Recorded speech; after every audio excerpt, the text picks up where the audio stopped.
This call is being recorded.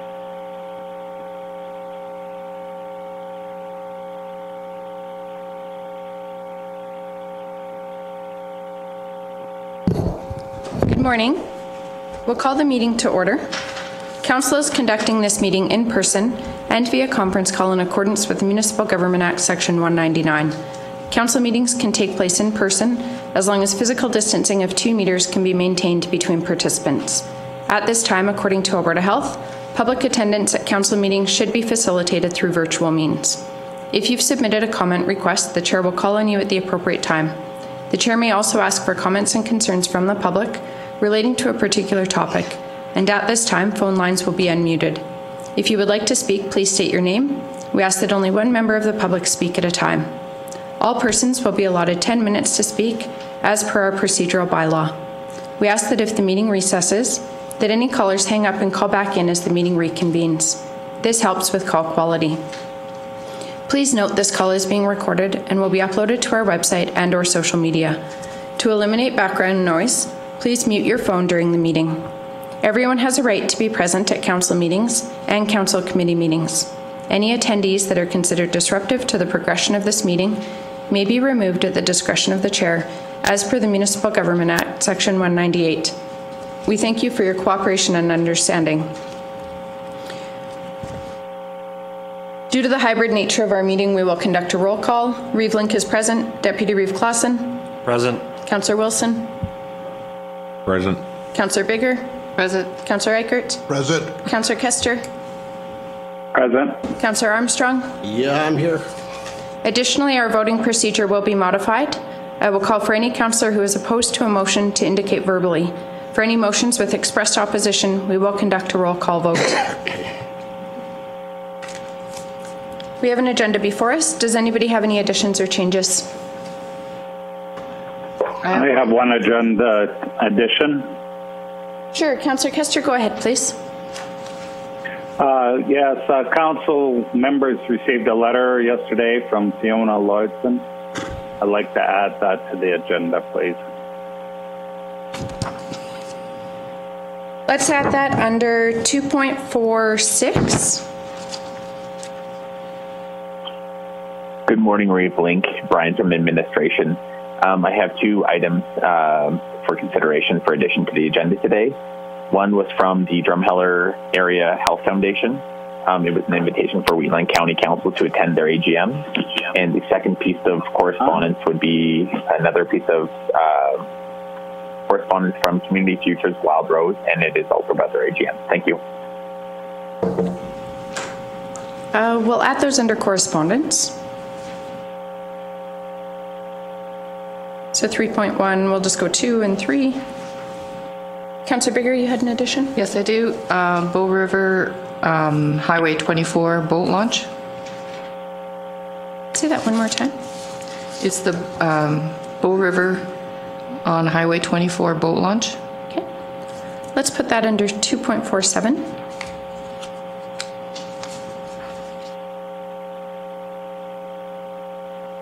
And then I just have one addition for a closed session under section 21 regarding tri-meeting between Strathmore and Siksika. Just an update from Deputy Reeve Clausen and I attending. Any other additions or changes?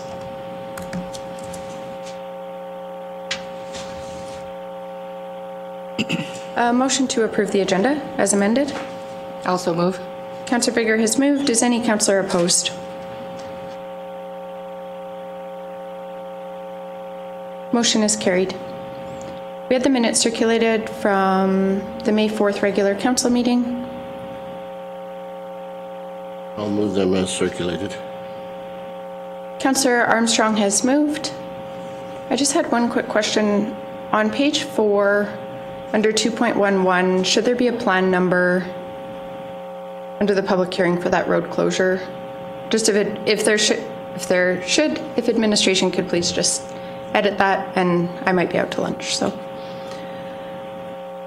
A motion to move with just a small clerical, possibly. Is any councillor opposed? Motion is carried. The minutes from the public hearing for Bylaw 2021-03. Oh, sorry. Yeah, it's 03. Sorry, guys.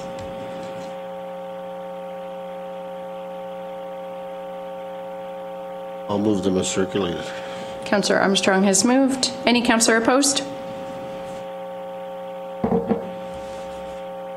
Motion is carried.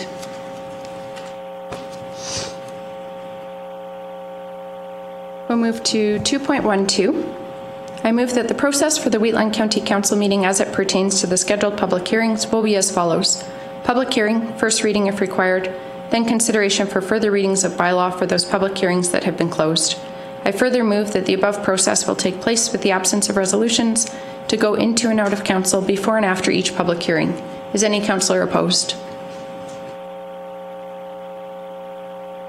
Motion is carried. I'll call the public hearing to order for Bylaw 2021-11. Does any member of the public have any objection to any councillor sitting on council for the public hearing? And can administration please verify that notice of the public hearing was circulated in accordance with the Municipal Government Act? We can, yes. And were there any written submissions? There were no written submissions. Thank you. Good morning, Council. Graham Allison here, presenting Bylaw 2021-11 for the purpose of repealing Bylaw 2012-56, otherwise known as the Lit Area Structure Plans. Staff notified landowners and circulated the bylaw internally and posted notice of the public hearing on the website. No objections have been received.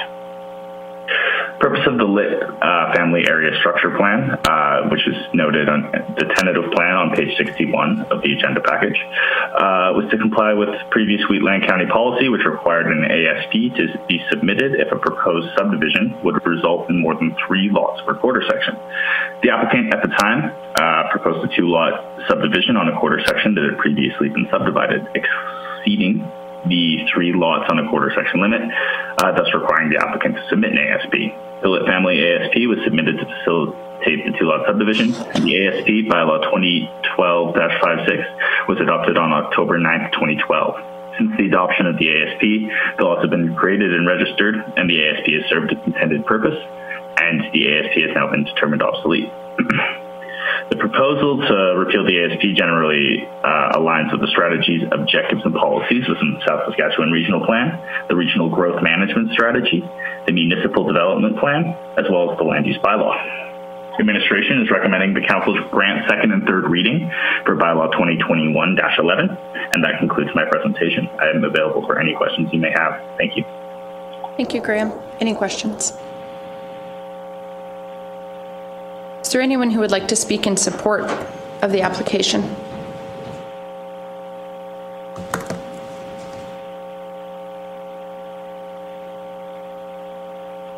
Is there anyone with concerns or opposed to the application who would like to speak? Does staff have any final comments?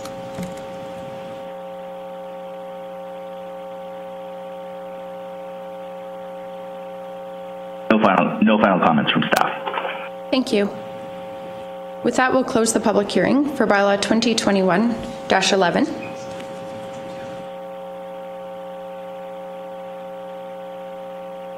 Council's wishes.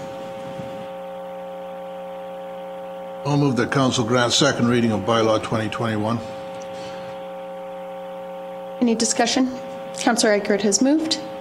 Any discussion? Is any councillor opposed?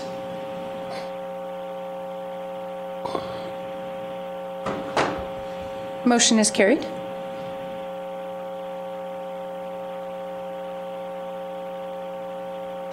I'll move third reading. Deputy Reeve Clausen has moved third reading. Any discussion? Is any councillor opposed? Motion is carried. And my sincerest apologies, and a thank you to our nimble staff. We had Bylaw 2021-10 on the agenda prior to 11. So let's move back to that one. My apologies, everybody.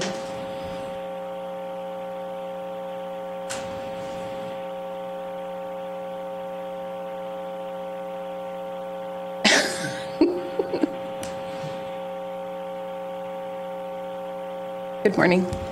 I'll call the public hearing for Bylaw 2021-10 to order. Does any member of the public have an objection to any councillor sitting on council for the public hearing? And can administration please verify that the public hearing was circulated in accordance with the Municipal Government Act? Through the chair, we can indeed. Thank you. And were there any written submissions? Through the chair, there was not. Thank you. Good morning. Good morning, council and members of the public. My name is Stephen Kuntz, presenting on behalf of administration this morning. So the purpose of this this second reading and this hearing is to consider the Wheatland County, Rocky View County Intermunicipal Development Plan. I'll just refer to that as the IDP from now on. So the purpose of the IDP is to foster a collaborative planning approach between the two municipalities for lands along the common border. The plan area is approximately 68,000 acres in size, and this covers 1 mile on either side of the municipal boundary. The Municipal Government Act provides a number of items that the IDP is required to address. This includes future land use, future development, transportation systems, coordination of intermunicipal programs, environmental matters, any matter relating to physical, social, or economic development in the area, a conflict resolution procedure, a procedure to amend or repeal the plan, and provisions to administer the plan. So staff at Wheatland County have worked with their counterparts at Rocky View County and prepared a draft document that meets these requirements. In terms of engagement, councillors were engaged through an intermunicipal committee.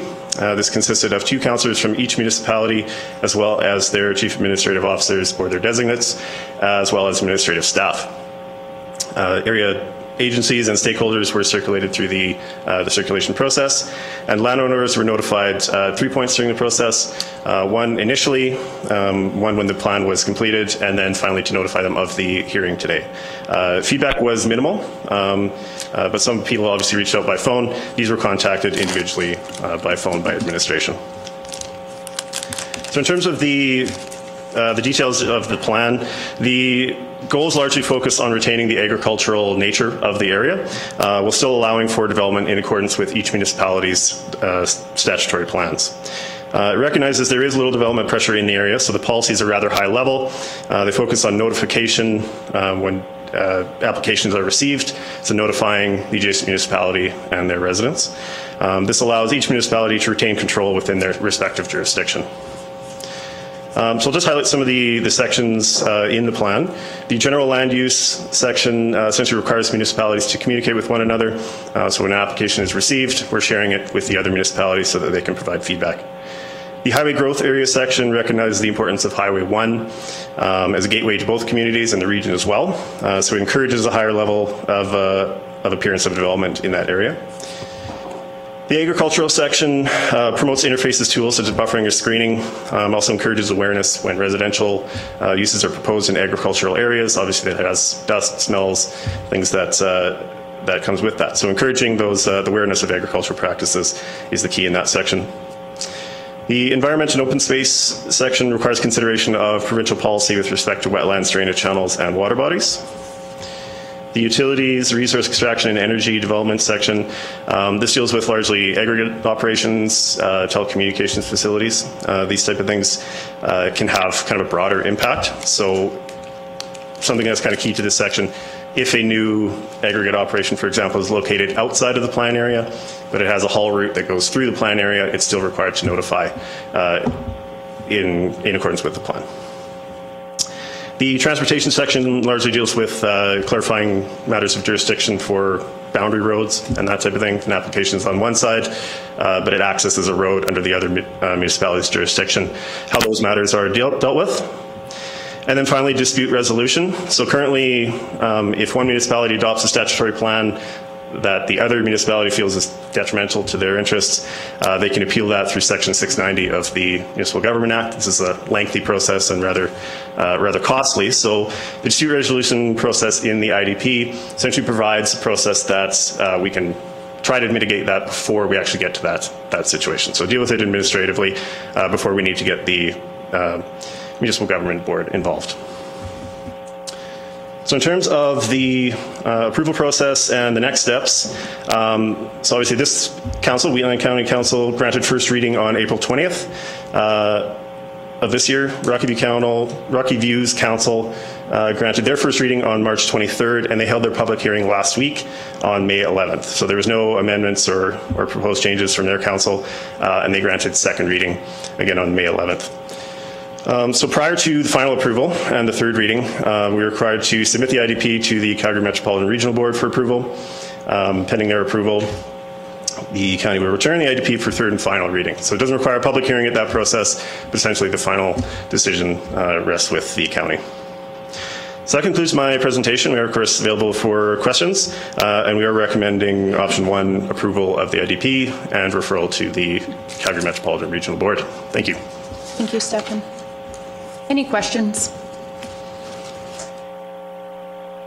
No question, just comment. I've heard from a few of my ratepayers about this when they got notified.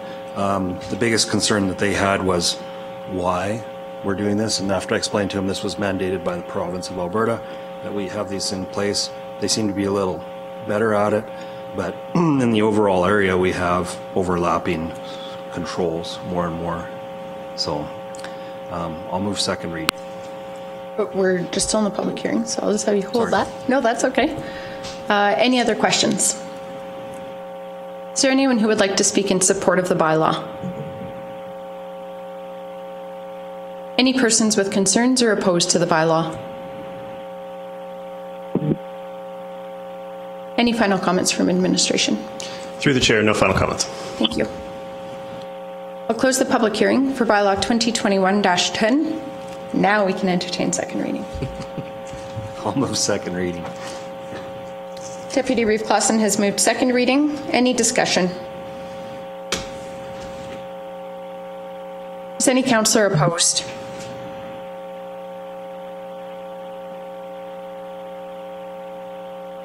Motion is carried. We'll move to 2.13, bylaw 2021- Sorry.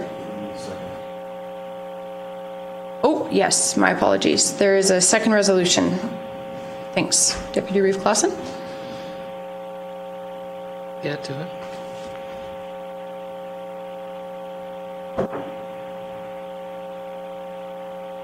Somebody prepared to make the second motion? I'll move it. Councillor Armstrong has moved to direct administration to proceed with the CMRB approval process.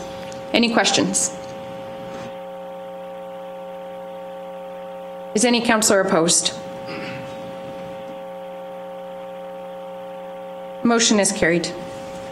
Now we'll move to bylaw 2021-04, an election bylaw.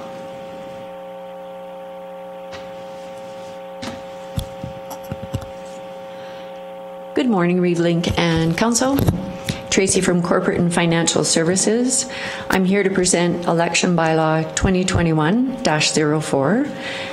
As you have read in the RFD, municipalities have a few options that they can include in their election process, such as requiring a deposit with nomination papers, for example.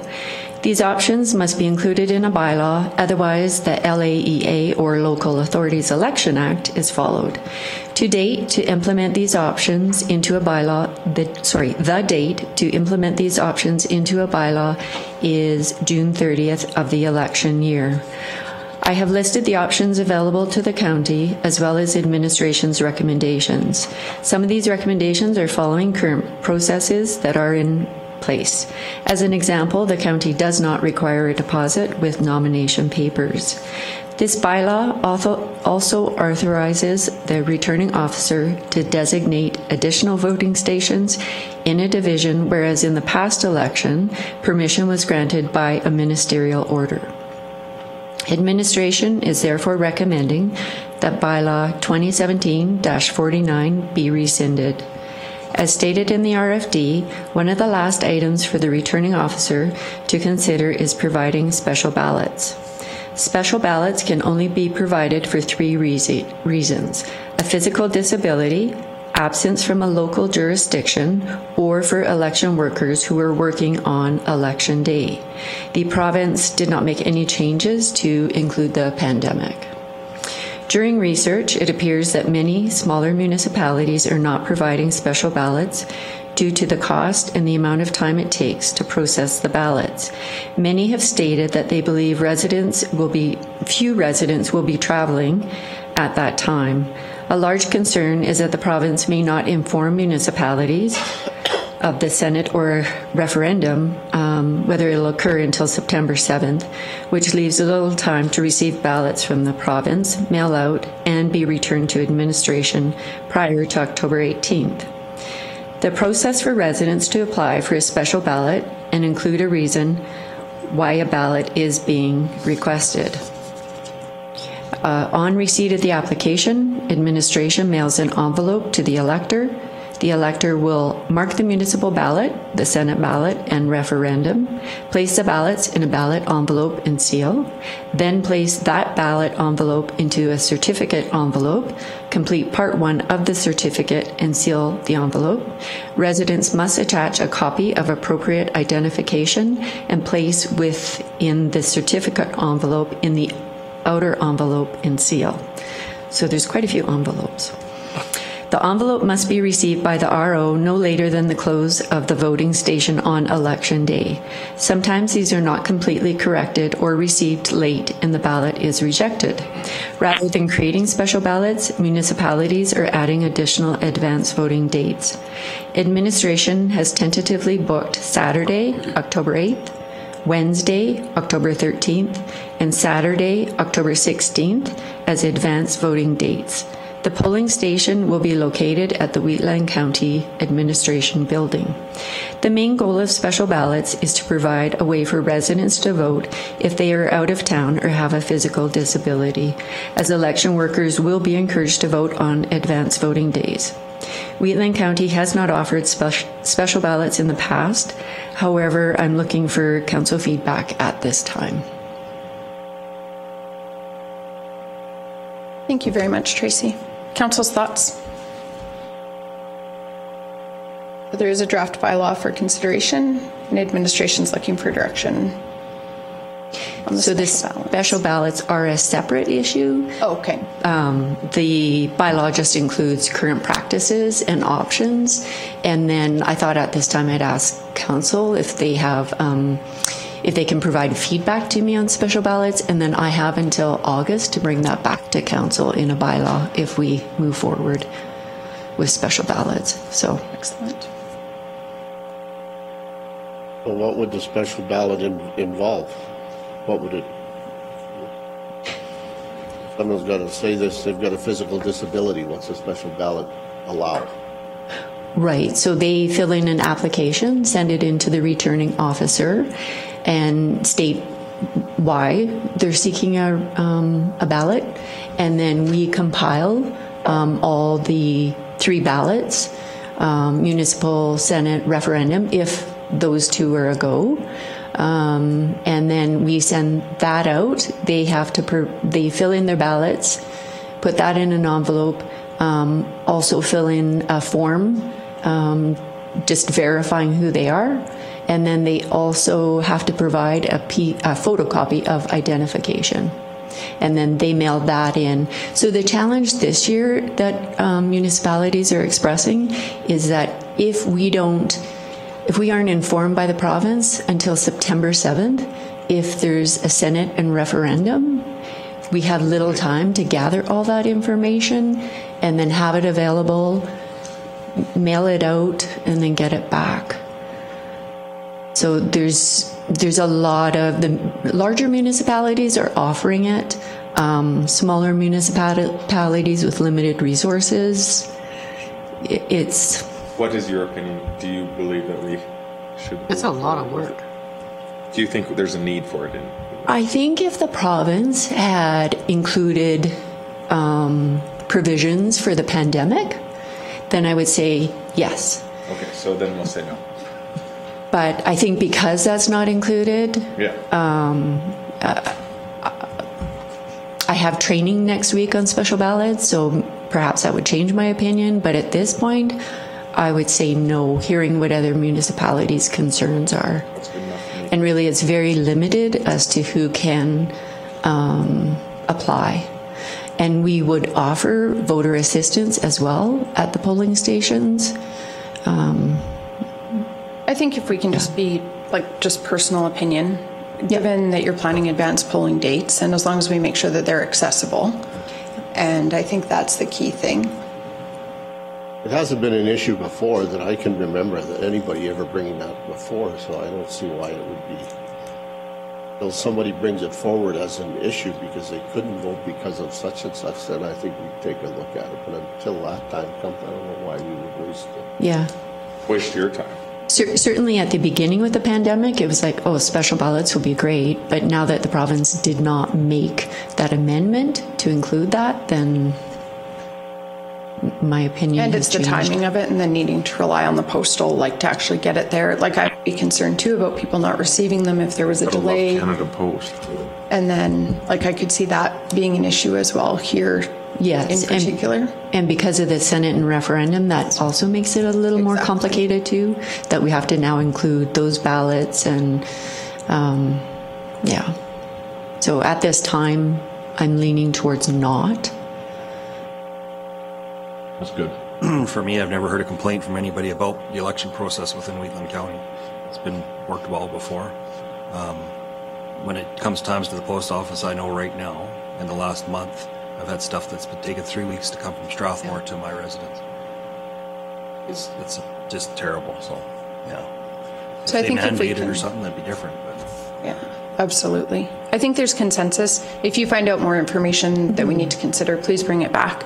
I think if we can just really make sure that we emphasize that we do have accessible options and make sure that that's well known, and then we're taking care of that. With that, I'll move the first reading of the election bylaw 2021-04. Councillor Wilson has moved first reading. Any discussion on the election bylaw 2021-04? Is any councillor opposed? Motion is carried. I'll move second reading. Councillor Eichert has moved second reading. Any discussion? Is any councillor opposed? Motion is carried. I'll move that council grant permission to hold third and final reading of bylaw 2021-04. Any discussion? Is any councillor opposed? Motion is carried unanimously. I'll move third reading. Councillor Armstrong has moved third reading. Is any councillor opposed? Motion is carried. We need a motion to rescind the previous bylaw. I'll move that we rescind bylaw 2017-49. Councillor Bigger has moved. Any discussion? Just a question. If we rescind this bylaw, does that say we don't have additional voting stations in division? So within the current bylaw, I have authority as a returning officer to have 2 or more within a division. So it no longer requires ministerial order. Okay, thanks for that. Yep. So we would just request or make a request to you, or what would be the process? So we actually already have designated locations in Division 1, 2, 5, 6, and 7. We have 2 polling stations in each of those divisions. And we'll be listing those on the website shortly. Okay, thanks. Any other questions? Is any councillor opposed?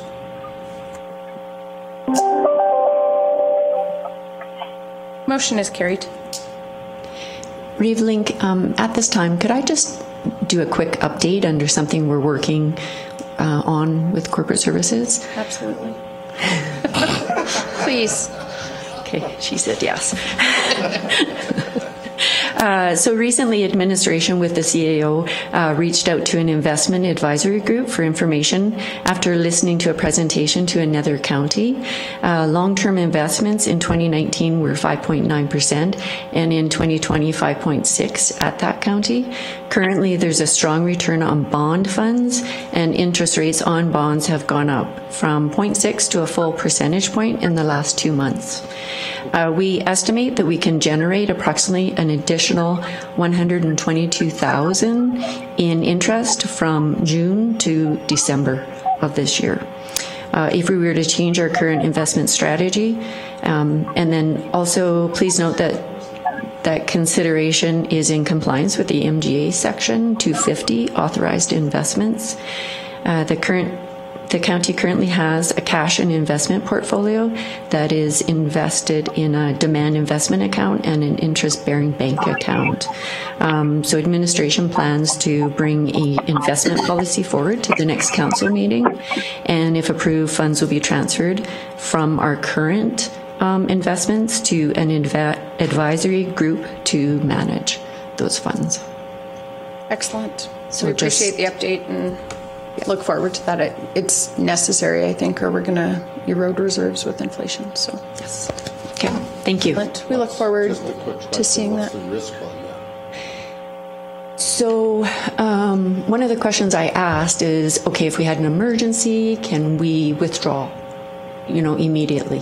Yes. So I saw that as one of the risks that maybe once that money is invested, we can't get it out. We can. This advisory group, their sole focus is on municipalities. So they have extensive experience. I can't remember the number of municipalities that they invest in, but they work together with administration and they make recommendations, and we work together as a group and look at cash flow and things like that. And the MGA limits, I think, the risk level of the investment, so they ensure that it's aligned with that. Absolutely. Okay. Yeah. Thank you. We've seen presentations from the group at RMA meetings and that type of thing. So, yeah. Okay. Thank you. Thank you for the update. We look forward to that. We will move to 2.41, Council Resolution Tracker. Good morning, Council. Brian from Administration. On page 105 of the agenda package is the Council Resolution Tracker. Nothing to really update. Everything that has been completed is in green. Anything outstanding is in yellow. If there are any questions, please let me know. Thank you. Does anyone have any questions regarding the tracker? Just a question to administration and I quickly went through here and I didn't see it, is the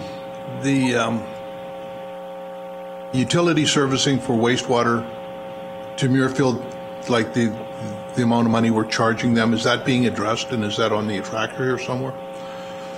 So that, Councillor Eichert, is not on the resolution tracker, but that is something that I'm kind of just going to get done. We should have something back to council by next council meeting. Perfect. Thank you very much. Good question. Thank you for that, CAO Henderson. Any other questions regarding the tracker?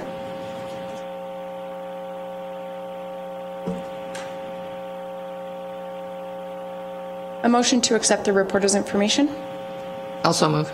Councillor Bigger has moved. Any discussion? Is any councillor opposed? Motion is carried. We'll move to 2.42. This request came during our last council meeting, and so this is just a request to ratify the letter that was sent for the grant application.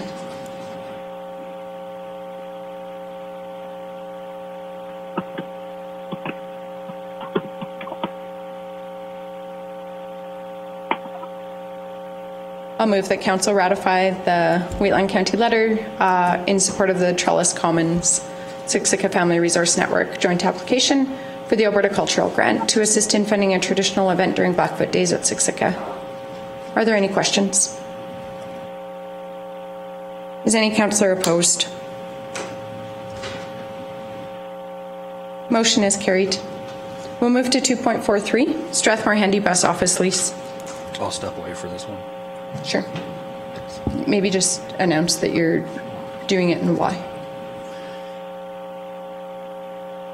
I have a thing that was supposed to be written out for this, and I forgot where it is. But You can just say that you're recusing yourself. I'm for recusing myself pecuniary from interest. this vote for this because I'm related to a person that's employed by this. Pecuniary. Thanks, Deputy Reeve Clausen. We'll let you know as soon as we're done.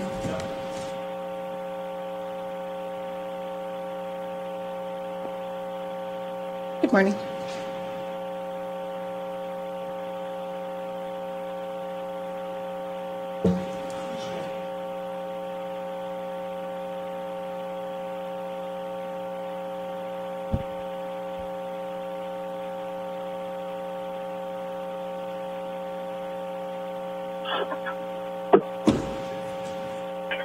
Is that how you get this one back? Up to the next person. Okay, good morning, Reeve and Council. Bryce Mackin, Manager Technical Services, presenting for the Strathmore Handybus RFD. The Strathmore Handybus Association approached Wheatland County to provide office space for their operation. They require an office for one staff member to work Monday to Friday. As part of the agreement, they'll require some office furniture, a desk, chair, cabinet, that kind of thing. They do not require a phone service. They run through a cell phone service themselves, and they will just require internet access. They have agreed to an agreement for a 10-year term for $1 per year with a 90-day termination clause. Administration is recommending that Council authorize the Reeve and Chief Administrative Officer to sign a lease agreement with the Strathmore Handybus Association for the use of the office space in the administration building for a 10-year term at a rate of $1 per year based on the information as presented in the RFD. And I'm available for any questions. Any questions? They can use washroom facilities, right? Yes, all facilities will be available to them. Okay. That's good. Council's wishes.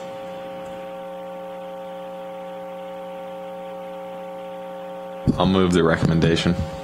Councillor Wilson has moved. Any discussion?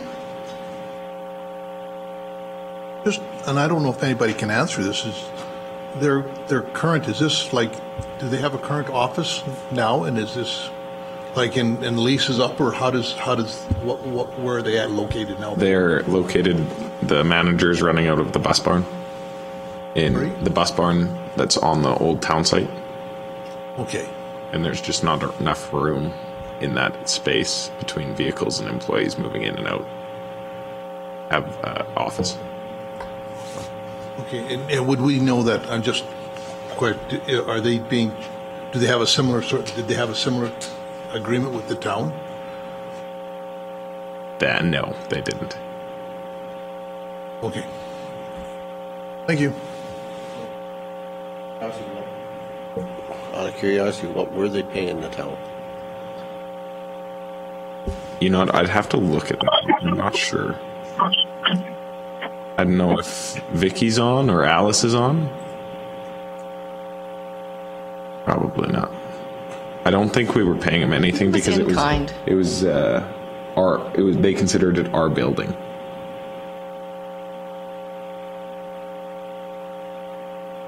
I just have two questions.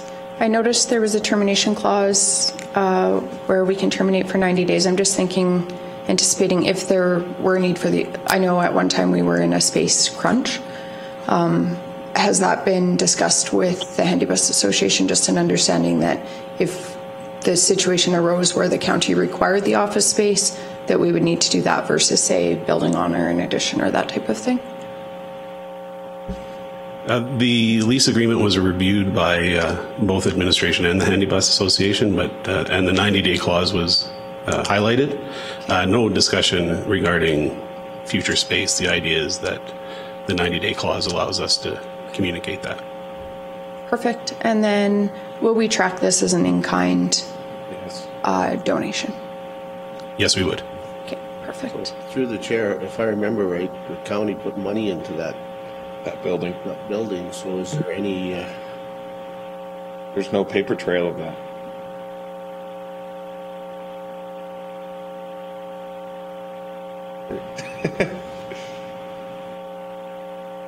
It is still being utilized, though, for the vehicles. For the vehicles, yes. Yeah. The handy bus is still using it, yes. Yeah, for the vehicles. It just wasn't conducive to the office. Good enough. Any other questions? I'll call the question. Is any councillor opposed? Motion is carried. Thank you. I think it is a really good partnership with the space being here and it not being an added expense. It can decrease the expenses for the handy bus, which I know you've been working towards that. So I think it's great. Come on in, Scott. Yeah. We will move to 2.43, Rosebud Gravity Sewer System Cost Projection. 2.44. Oh, yes, thank you.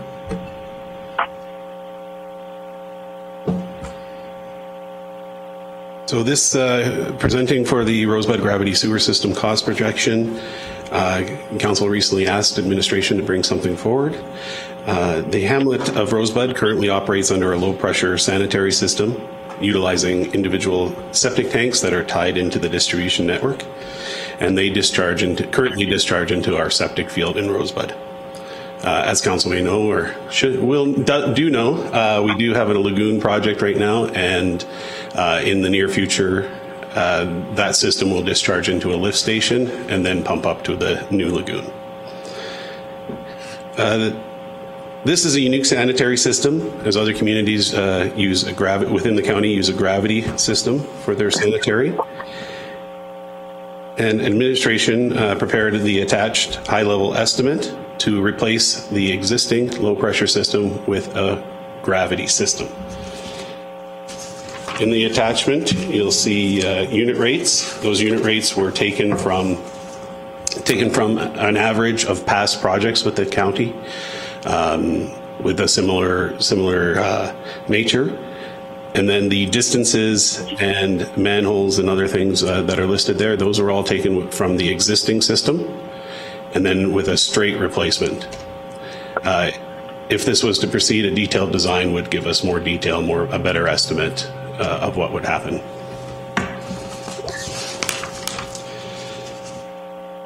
Using the same estimated unit rates, we've also prepared a high-level estimate to run a gravity line from the proposed River Ridge development down to the future lift station. This estimate is based on the shortest distance using our utility right-of-ways from the development to the lift station. And then as a note, we just noted at the bottom, operationally, a low-pressure system and a gravity system have their own unique requirements. We are seeing that the low-pressure system in Rosebud averages slightly higher operational costs compared to our other communities with a gravity system. However, I will note that low-pressure systems are usually a little less expensive to install. That is our presentation. I'm available for any questions. Thank you, Bryce. Any questions? Yeah, I have one. I don't see the price for that from the ridge to the lift station. Are we seriously going to consider that? I mean, I don't know if we can charge a little bit for that because of the savings in the septic tanks, but I'm a strong supporter in that we utilize that, and in the future we have to migrate to that system. So if we can start and add on, maybe the other one lasts longer or not, and the story goes. But we have an opportunity now because it's new infrastructure, and I'm thinking it would be a good thing to start there. But I don't have any numbers really, how much we could save in the septic tanks and how much extra that line will cost.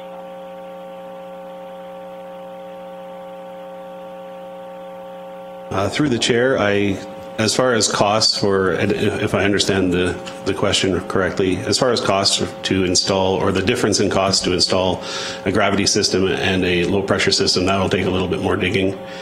We haven't installed a low pressure system for a while, but I could probably find some comparables. Yeah, sorry, I hope that's kind of the line that you're following. That's the line I'm following on, because a lot of these septic tanks are 30 years old. Some of them are starting to fail. And that line would go from that ridge down there, would pick up, 90% of the hamlet in the future. So as the tanks start to fail, instead of replacing them, they'd be able to hook into that line. And so the cost associated with replacing a septic tank is probably more than hooking into a line if it's available to them. So that's all I'm thinking of, is we put the line in and it's there for the future. And eventually, as nutrition evolves, it'll be hooked up.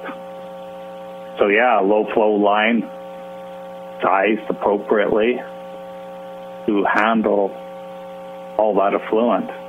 Is that clearer now? Yes, I would say that through the chair, if the gravity system was run from River Ridge down to the lift station, any properties along that line would be able to tie in. And if you look at the two tables, obviously, if we did run a line from River Ridge down to the lift station, that would remove the cost from Table 1 as an overall system, because that would already be installed.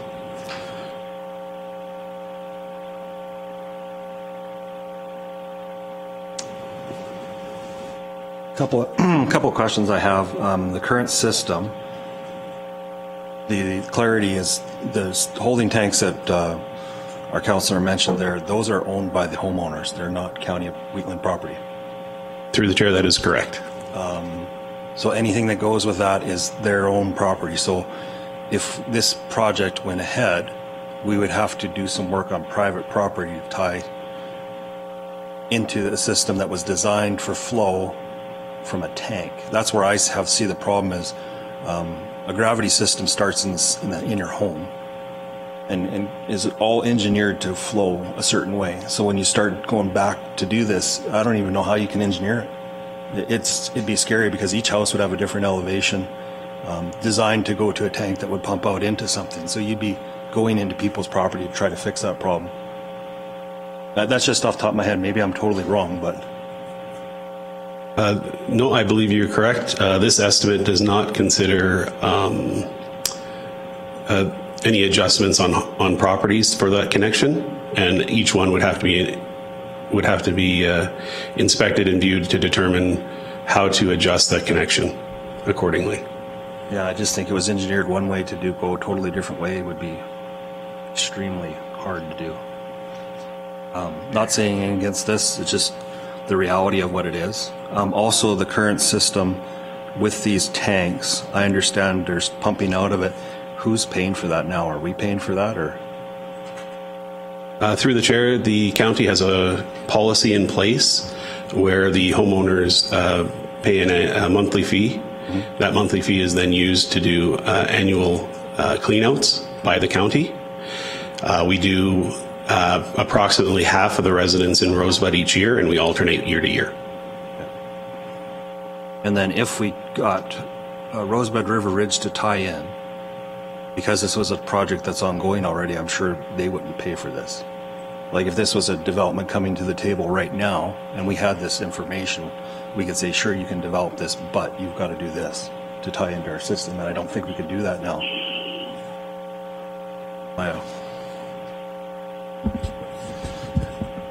Through the Reeve, good question. I'm going to have to comb through that agreement to see what provisions are in there.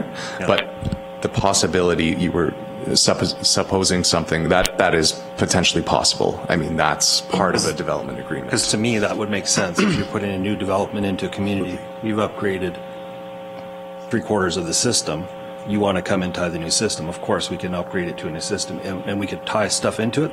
Great. But, in order for that to be developed, that happens all the time. You have to upgrade infrastructure. So I'd be curious to see if that development encapsulates that or not, that agreement. We'll get that information. We can circulate it to council. Thanks. So, through the chair, eventually, as Glenn said, if their septic system fails, they have to do something with it as a landowner. It's their cost. So if that becomes an issue, then why couldn't the county just make a deal with them that if that comes to that point, they have the choice. They either replace it or they tie into it at their cost. Depending on which one is more expensive for them, it might make more sense for them to pay the extra to tie in. They're saying what? I think with that, I can understand what you're saying, but there isn't any. You need the infrastructure out the street for a new system, and it's not there. This is what we're looking at, right? So when we put our infrastructure in, would we not look at putting that? So it's their cost to go onto it instead of us doing it now. But initially we put the price into the line going down there to make sure it's capable of handling what's coming on in the future. But if they tie into it, it's at their cost. Yeah, that makes sense. How many tanks are in Rosebud approximately? I think they said 30. We currently have, I believe, around 80 utility users in Rosebud area, and I would suspect that everybody has their own individual tank.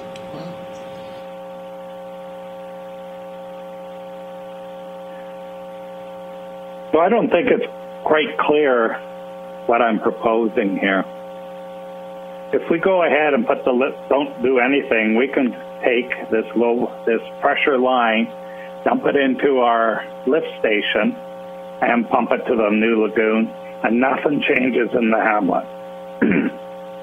So when their septic tanks fail, they would replace the septic tank and continue using that line that is now 30, 40 years old. And eventually that line will probably fail. It's being used probably more than what it was designed and engineered for. So my idea is we put in a low pressure line from the ridge down to the pump out lift station that is capable of handling the raw sewage. The savings from the ridge of not having to put in septic tanks, I'm sure a deal could be made with the developer, at least bring it up to them, that savings could be encapsulated into help in the fee to put that main line in going down to the lift station. When septic tanks fail along the route of people living along that line, they fail. As Ben said, they would pay a fee to hook on to that line, and they would no longer require septic tank. And they could hook on to this line whenever it made sense for them, or till such a time as it fails the line that is there now. That line would start at the highest part. This new line would start at the highest part of Rosebud, and it goes down to the lowest part. And I don't know, but I bet you 90% or more would flow into that line. Just when we're doing this line, make sure we put it in deep enough that every household can hook onto it without a pump. That's all I'm saying. I don't think we're going to try and put in a line and go onto private property and doing all this. No, we can just go down our right of way. We have to build a road there. I'm sure that would be a logical place to run it and put this line in. And when the day comes, somebody wants to hook onto it. No different than the Ridge has asked for a contribution to put this in, the rest of the owners can. And I don't believe there would be much of a opposition for it because they're saving on the price of the yearly pump outs, which they pay for, and they're saving on replacing their septic systems. And also Rosebud was the start of everyone paying for their usage of this system and the water system. That's where we started with the $4,000, which the county doesn't collect anymore and more or less gives it to everybody else in the county.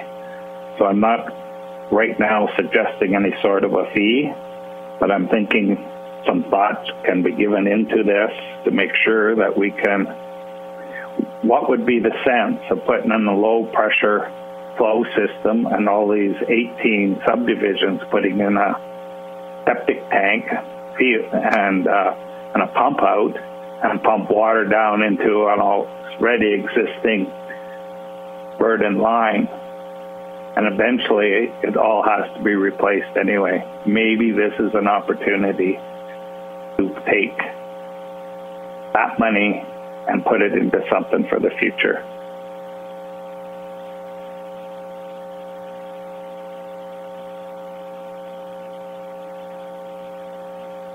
I have a question with the Rosebud River Ridge. Is it designed, and I've never looked at the details that much, but is it designed to have holding tanks and everything like that, or is it designed to have a lift station? I thought it was a lift station down the bottom that would lift into our system.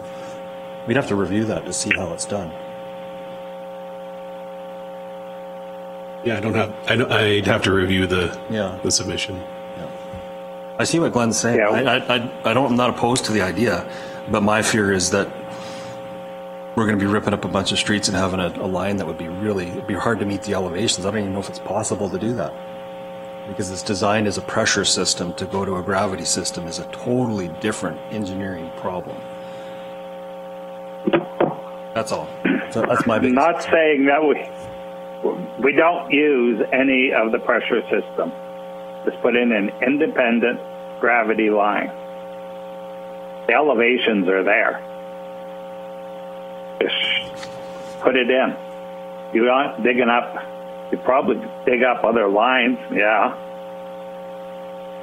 That happens a lot anyway. It's going to happen sooner or later. And is most of this in... I just like it looked at. And also that place was designed for septic tanks, did not have a pump out station in it. It had a holding tank, so the effluent can be drained during off hours to utilize more of that, so it wouldn't overload that tank. But being with the lagoon going in, the price of that holding tank could be maybe contributed into some new infrastructure, lasting infrastructure that would last 100 years.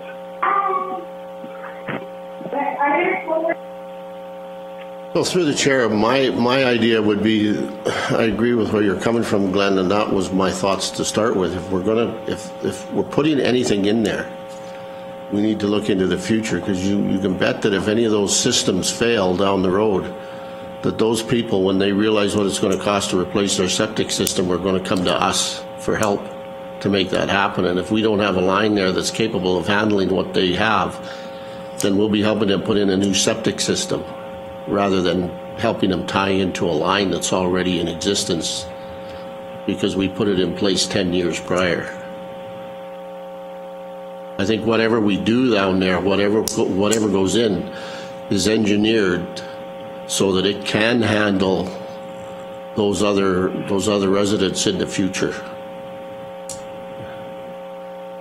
And then when their septic system fails, they won't have it. Just like a water line, they won't have the choice of putting in a septic system. They'll be mandated to tie into that line at the time, so that we get away from those septic systems.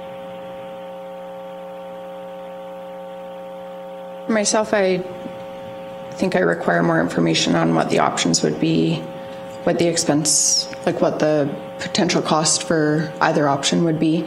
I'm assuming there's economies of scale if you do all of them at the same time, when I'm seeing significant road rebuilding and that type of thing versus one-offs when, somebody's system fails. We do have lots of we do have hamlets where people are simply on septic systems and are solely responsible for those. Also me. Tom's raising his eyebrows. Cluny has wastewater. Cheeto, yeah, there are examples for sure. But it's the economies of scale that I'm looking at, because we do the same thing with water line, and part of their development permit when we put in water lines, if it goes by the residents, they have to tie into it. Why wouldn't you do the same thing with this? Only you give them a time period, because you know those septic tanks are going to fail eventually. And when one fails, do you wait 5 more years for the rest to fail? Or, because once they start failing, they'll start failing because they're all put in there at the same time. I'm not opposed to this idea. I think we need to get the engineering done and look at a phased-in approach, like have a plan for, this is the best way to do it. Can we do it? And really look at it, because like I said, the elevations are very unique in Rosebud. Are we blowing apart every single road in that hamlet to do this?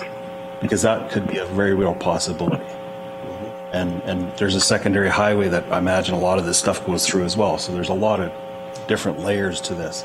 And I don't have a problem with having the proper system designed for this, but we just are putting in a sewer lagoon system that is going to incorporate what works now.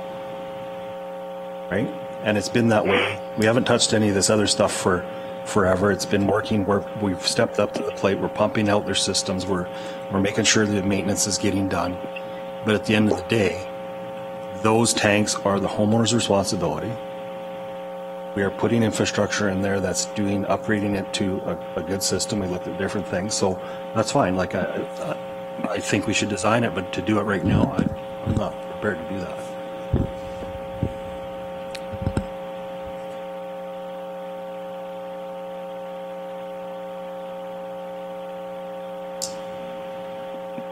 It sounds like we may require more information. We do have a 10 a.m. appointment that I'm mindful of. The recommendation was to accept this report as information. There has been further discussion and questions. Perhaps, I don't know if it's council's wishes to accept this as information, and perhaps we can continue discussion, see what other information is required. There may be some community engagement that might be required just to see what the ratepayers through the councillor of the area, through Councillor Kester, what the preference is. I would love to see more information around like what a potential replacement on like a tank and that line for the ratepayer would be relative to the proposed system, just to see if there are efficiencies there or not. Maybe some background information on how old that line is. I know, yeah, life expectancy. I know that would have been part of the asset management, but because that is postponed, just some analysis on that. I know there's a high level of uncertainty around life expectancy. There can be an average, but it may last for a long time. And I don't know if we have ways of testing, this is my ignorance showing, if we have ways of testing sort of the efficacy of the line, or I don't know enough about that. But it does sound like more information would be required. I think Councillor Kester, it makes sense to have this conversation now, particularly if there's that development going in, so that we are doing things the most efficient way. But I don't think we want to, be creating any increased costs where we don't need to. That's just my... All I'm asking for is same as you, is more information, cost comparisons about putting that line in, the savings for the ridge, potential savings going down the road with the idea. My preference would be for a total abandonment of the septic tanks as they fail. Don't replace any new septic tanks, because all you're doing is deferring the problem down the line. So I would like to see, I don't know if I need a motion for that, for more information, a cost comparison, a staged-in approach for this line going from the ridge down to the new pump-out lift station, I guess they call it. and then council has a way better idea what the costs are in comparison, what is recoverable costs and what isn't. That's all I'm asking for, and if that has to be in a motion, then I'll make that motion.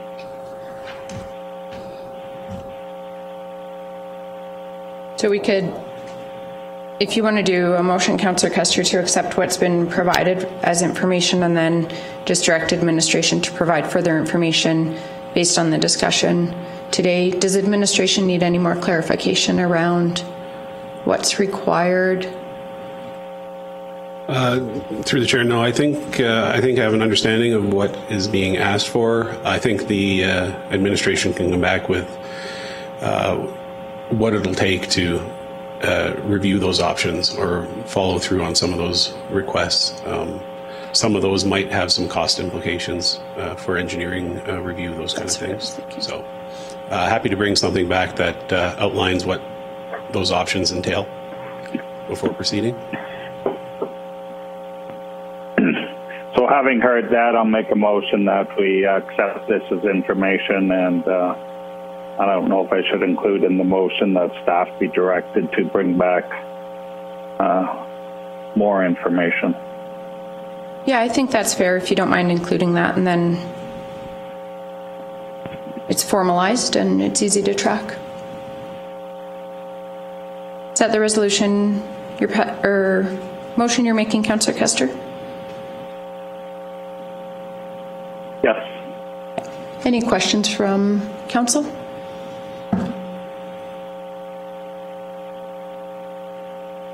Is any councillor opposed? Motion is carried. Thank you. Thank you, Bryce. We're going to move to 2.21. We have a 10 a.m. appointment, Calgary Metropolitan Region Board, regarding the growth and servicing plan.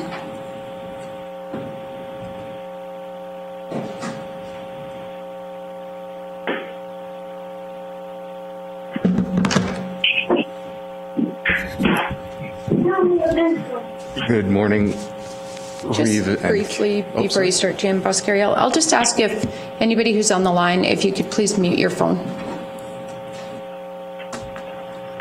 Sorry. Please go ahead, Jim Boscari. Not a problem. Good morning, Reeve and Council. Matt from administration here, just to provide a brief introduction, and I do believe we have HDR Calthorpe, the lead consultants, on the line for presenting the slideshow for the growth and servicing plan update for all member municipalities. This slideshow is being presented to all member municipalities. That's in the agenda package on page 72, and I do believe we have the CMRB administration on the line as well. So with that being said, I will turn it over to CMRB administration for their remarks.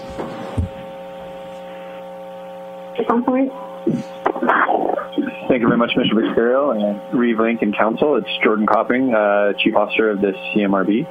I'm joined today by Lisa Tittman and Jamie Graves, both of CMRB. And from HDR Calthorpe, we have Charlie Hales, Stephen Power, and Jonathan Schmidt. Charlie, Jonathan, and Steve will walk us through the presentation. It's kind of broken up into three parts, a little bit of background, discussion of changes which have been made or potentially to be made to the growth plan since we were last here presenting in February, and finally presentation on the servicing plan. Does that work for you, Reeve? You bet. Thank you, Jordan. Okay, so Charlie, I'll ask you to kick us off. Okay, thank you very much, Jordan and Matt, and good morning, Reeve, Link, and Council. We appreciate the chance to have this update. I hope my sound quality is good enough. Does it sound okay? You bet. Thank you, Mr. Hill. Okay, good. And I think you all have access to the presentation, at least in your agenda packet, so I'll refer to slide numbers, I think each of us will, as we go along, so that we stay literally on the same page. So moving to slide 2, as Jordan mentioned, Steve, Jonathan, and I are part of the consulting team under Peter Calthorpe's leadership that have been working on service to the CMRB administration and to the municipalities in this long process. Slide 3, just a quick outline of what we're going to cover this morning. As Jordan said, there have been some changes since February, particularly dealing with rural issues, and I know there'll be interest on the council in those. Slide 4, just a quick summary of why are we doing this again? Because regional planning tends to make a region more competitive, tends to give it strength for economic growth, and tends to be prudent in terms of efficiency and saving dollars by more efficient service delivery and a more efficient pattern of development, creating greater value in terms of the quality of life at street level for the residents of the community, and tends to reduce waste and energy use. So that's been the experience of other regions that have done regional planning, although this one is done differently because it's really customized to the particular situation of the Calgary Metropolitan region. Slide 5, some basic facts here. The region has a lot of approved lands and existing ASPs. That's true in Wheatland County as well. There's plenty of land available, but not all that growth that would occur in accommodating the next million residents would necessarily be best accommodated by that previous pattern. So some new opportunities are needed to adapt to what we think the market might be, and to focus that development in a way, again, that will be efficient and durable. Slide 6, this is just a graphic representation of the very large amount of land that is going to be available in the preferred growth areas, that is the areas that we're trying to focus. You'll notice that Wheatland has only a very small amount of that preferred growth area, but as you'll note on slide 7, existing ASPs are grandfathered in, including the large industrial ASP, existing residential ASPs in the Wheatland County portion of the CMR. And so again, there's a lot of headroom in this plan, if you will, as opposed to other regional plans that have drawn a tight urban growth boundary and said, stay within this and we'll let you know when you get more land available. The approach that's been taken here in the Calgary region is to say, you've generally done a good job. We're going to take a more libertarian, if you will, or a more permissive approach and give people plenty of headroom in terms of land availability. Slide 8, again, just a notion, a reminder that this is a plan that's intended to accommodate the next million people, regardless of precisely when they arrive or are born. It's a threshold plan rather than attempting to regulate year by year. Slide 9. The approach we took is to use scenario planning, which is sort of a crash test dummy model in which, what if the region grew this way in this pattern? What if it grew that way in that pattern? And we worked through several scenarios, one being carrying on the pattern and practices that have been the case for the last couple of decades. We called that business as usual. Another scenario that said, what if the region invested quite a bit in transit and oriented a lot of that new million people growth around transit? And a third being, what if we didn't necessarily assume a big investment in transit, but assumed that existing communities, both municipalities and hamlets, were to be the focal points of growth. The synthesis scenario that we came to in trying out these different concepts is a hybrid of those. That is, some additional investment in transit, but not making a giant commitment to that. And quite a bit of reliance on existing municipal lands for accommodating growth. Slide 10 just is a quick illustration of what some of the benefits of this are. Significant reductions in the amount of water consumption per household, in the cost and amount of new infrastructure that's needed to serve that million people, and in land consumed. Something, again, I know that's of concern to rural communities and to counties. And then a significant reduction in side effects, pollution, vehicle kilometers traveled. So measurable, very large numbers in terms of the financial and resource benefits of this pattern of growth versus what might have happened if business as usual had continued and there had been no regional plan. Slide 11, a little more detail about the scenario process, and that, again, we took a different approach in this plan. We didn't say, let's basically create a regional zoning ordinance or an urban growth boundary. Let's focus on the types of development that we would like to see more of and that we believe the market will want to see more of, and that which build on the successes of the CMR in the past. That is, infill and redevelopment. There's been quite a bit already in Strathmore, in Calgary, and everywhere else. There's been some great mixed-use development and a lot of really excellent master plan communities. And then maybe less of the traditional single-use subdivision, less of rural country cluster development, though still some, and less scattered employment, but more focused employment than in the past. So we used these very general categories of place types as the organizing principle of the plan, and the expectations that are being placed on the municipalities in terms of what kind of growth they're going to try to produce over the course of the years ahead. Slide 12, again, just a summary of some of the facts here. You've done a better job than most places. You're less sprawled and less automobile dependent in many of your communities than you might have been compared to places like Denver and Dallas that got to regional planning eventually.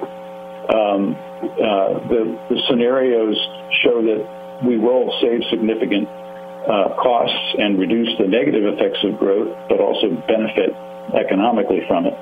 Item number 4, again, transit, particularly to the north and east of Calgary, will be an important element of the plan, but it's not essential to making the whole plan work. So that's a quick summary of how we've gotten to where we are. There have been some key changes. We've been working intensively not only with the CMRP board, but with the TAG groups, technical advisory groups, all along, and so those have produced some changes, and I'll turn it over to my colleagues now to walk you through some of those changes in policies and elements of the plan. Thank you, Charlie. Just a sound check, can everyone hear me? You bet. Thank you, Jonathan. Thank you so much. So I'll run through some of the changes to the growth plan, and because there's been some decisions last Friday, I will try to highlight where the slides are already out of date, and apologies for that. However, there are some things beyond our control, as this is a moving and in-process plan. So on to slide 14, page 85 of your agenda.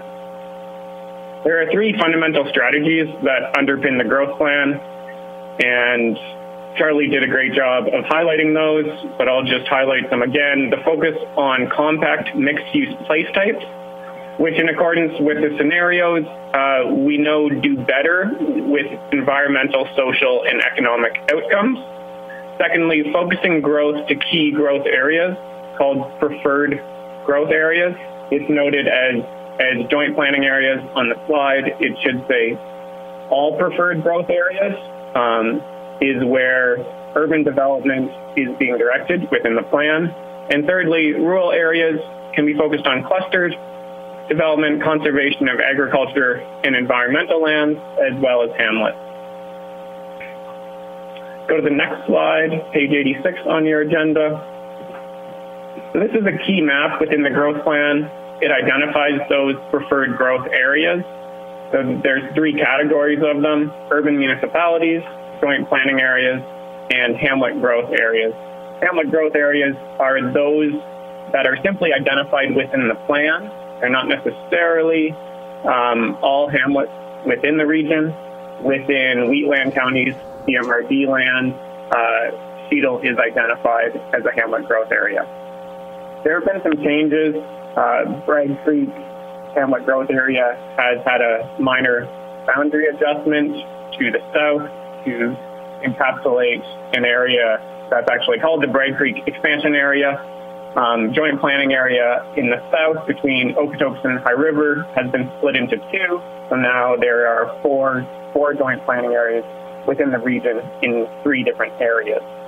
As well, I should note that a decision on Friday at the board added the Springbank Airport as an employment area outside of a preferred growth area. So the plan has been adapted to hear some concerns from the rural members that employment areas outside of preferred growth areas should be considered and may be considered under certain criteria. And so it was determined on Friday that the Springbank Airport will be considered an employment area outside of a preferred growth area. However, the geography and boundary of that employment area will be determined in the future planning phases and stages. We'll go on to the next slide. I believe Charlie covered this, but it's just a review of these preferred residential place types within the plan, and that the plan pushes towards greater use of these preferred place types, which push the region towards mixing jobs and housing within community building. On to the next slide. Page 88, slide 17, within your agenda. This is a summary of the growth opportunities that are identified within the plan. On the left-hand side of the table are the opportunities for the urban municipalities, and on the right-hand side, surrounded by the pink box, are those opportunities for the rural member municipalities. Within the table, you can see the densities within the urban versus rural areas, and then the overlapping joint planning areas where the densities are shared as those lands are within both urban members and rural as well. Within the counties, you'll see at the bottom the proportion of new growth that must be within those three residential preferred place types is 60% for the counties, 75% for the urban members, excluding Calgary, and then 90% for Calgary. There are still country residential policies that will be brought to the board on Friday. So under review is stated on the far right of the column, as those are in flux at the moment. I will point out that hamlet growth areas, for new ones, the size is limited to 640 acres a section, as you'll know, which results in approximately 3,000 dwelling units and could be between a range of 3.5 units per acre to up to 12 in accordance with the plan. We'll move on to the next slide, 18, page 89, policy changes. The first bullet here, there have been some policy changes around employment areas, and it was proposed to the board that small employment areas would be considered outside of preferred growth areas, and that was brought forward to the board on Friday. So small employment areas were proposed at 20 acres, and that they must be greater than 2 kilometers from an urban municipality. However, that did not get passed at the board, so you can cross out the last 4 words of that bullet and small employment areas. So that change has not been accepted at the board. And so that was a decision made on Friday. So, Jonathan, just to clarify on that point, so any employment areas that would be proposed in a rural municipality outside of a JPA or a hamlet growth area would now need to be applied for under the exception criteria under the plan to the board, regardless of size or proximity to urban municipalities in the CMR. In general, yes. There is some caveat that in terms of what is being planned through a statutory plan. So small changes to zoning, and obviously there are exceptions for home-based businesses, exceptions for agricultural-related businesses. So there are those exceptions within the plan for employment areas that do not need to comply with the location criteria.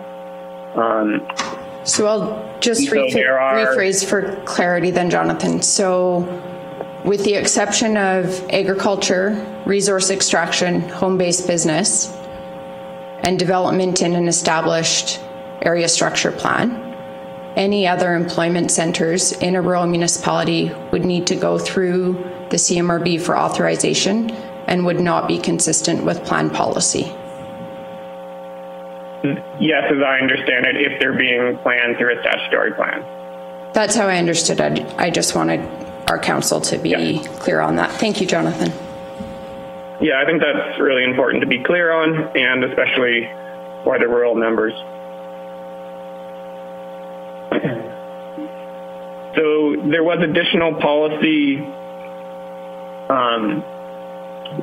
so kind of sub-bullet 2 under the first bullet there, add criteria for employment areas outside of preferred growth areas. So there is now policy stating that employment areas may be considered outside of preferred growth areas under certain conditions. And so I believe there's approximately 7 conditions there that must be considered if an employment area outside of a preferred growth area is being requested through the regional evaluation framework. So that policy has been added to provide some flexibility to consider exceptional development. For example, the Springbank Airport, as noted earlier, would be an employment area outside of a preferred growth area, and under the new policy, it may be considered if it meets certain criteria. The next bullet, I also got a note from our other team members here that in response, I should also mention that existing area structure plans are grandfathered, as Charlie stated earlier, so those are still in place. Under the second bullet here, allowance for expansion of hamlet growth areas. Previously, there was not policy dealing with when and if hamlet growth areas needed to be expanded, and so now there's additional policy there that addresses what should be considered. It's fairly standard planning practice that if you're going to expand an area, you need to provide evidence of being able to service it. The land area must be suitable, aka not have significant environmental constraints on it, and that there is demonstrated market demand for that expansion, and that the expansion is just not speculative. So fairly standard criteria there has now been added for expansion of hamlet growth areas. The additional bullets here are more simply clarifications and some small edits to the plan that assists with its readability. And there was a proposed policy as well that was brought forward at the board regarding the ability of existing area structure plans outside of preferred growth areas that are residential in nature to increase the total number of dwelling units by 25%. That was brought forward to the board on Friday. That was not passed. So existing area structure plans for residential uses outside of preferred growth areas cannot increase the total number of dwelling units that are approved within the area structure plan. So they are simply as is and can build out as approved, but can't increase the total number of dwelling units. So that concludes that slide. Go on to the next one. So the earlier slides here on the changes were focused on the growth management section of the plan. And I should have specified that, I always forget, because it is the one that garners the most attention at the board and has garnered the most discussion and interest. There are other sections of the plan that kind of play second fiddle often, but are still important. Economic well-being is another one of the sections, and additional policy has been added to address active transportation, must be addressed in all statutory plans, not just municipal development plans. Next slide, page 91 of your agenda, slide 20, water stewardship. Water efficiency was noted as an important topic and consideration for the region, and this policy has been added around collaboration to identify higher and consistent water efficiency standards across the region. Next slide, page 92.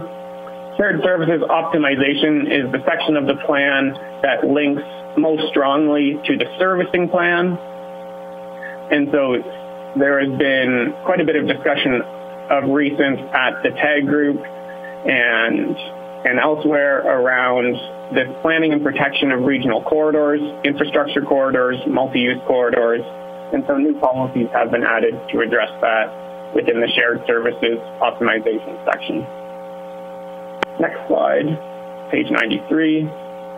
So as Charlie went over the scenarios, and a new Appendix A has been added to detail out and document that scenario analysis approach and results, and you can read about it in the new Appendix A if you so choose.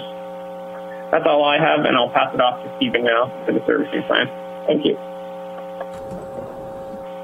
Great, thanks, Jonathan. Can you hear me? Yes, thank you. Great. All right, just on the servicing plan, so I'll skip ahead to slide number 24 and speak a little bit to the key components of the servicing plan. The servicing plan identifies preferred growth areas as the priorities for servicing, but it should note that they are not the only areas that would be considered. And certainly if another area such as an existing AST could be serviced opportunistically, it doesn't exclude those, but does set some focus. It also identifies commitment from member municipalities to find cost-effective and efficient servicing solutions together and to get that alignment with the growth plan. So it's important to recognize that the servicing plan supports the growth plan, and under the regulation, it is required to address the growth plan and specifically support the growth plan. And just moving on to the next slide, number 25, pillars. So as you read through the servicing plan, for the area, the services that are considered, each of the sections is organized under three pillars. One being the priorities, and this is a really important piece that there's been all kinds of preferences that have been stated by different municipalities throughout the region. This sets some priority for future work in the region as the growth plan is implemented and to support the growth plan implementation. The second pillar is around the working groups and how the administration works forward in helping to set some direction for the working groups and some focus in particular for these working groups. So the intent is the current tags would evolve into working groups and they would have some focus around their mandate. The third bit is around evidence-based decision-making and making sure that we have the right data and we're collecting the right information and that sort of thing to continue to support evidence-based decisions. Moving on to slide 26, the servicing priorities.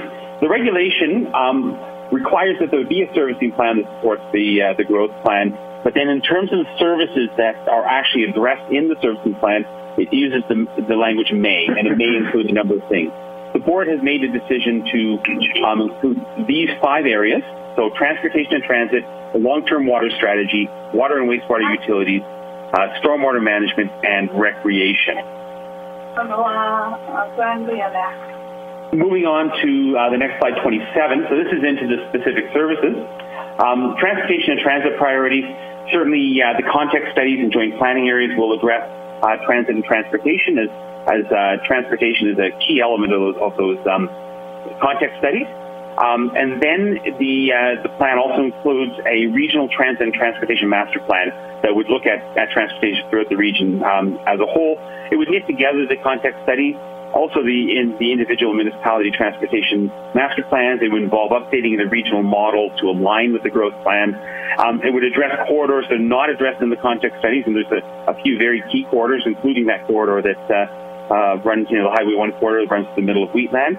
And also that the study be multimodal in nature, and that's not just biking and walking, but also make sure it does consider how rail and air and the other modes are knitted into the fabric within the region.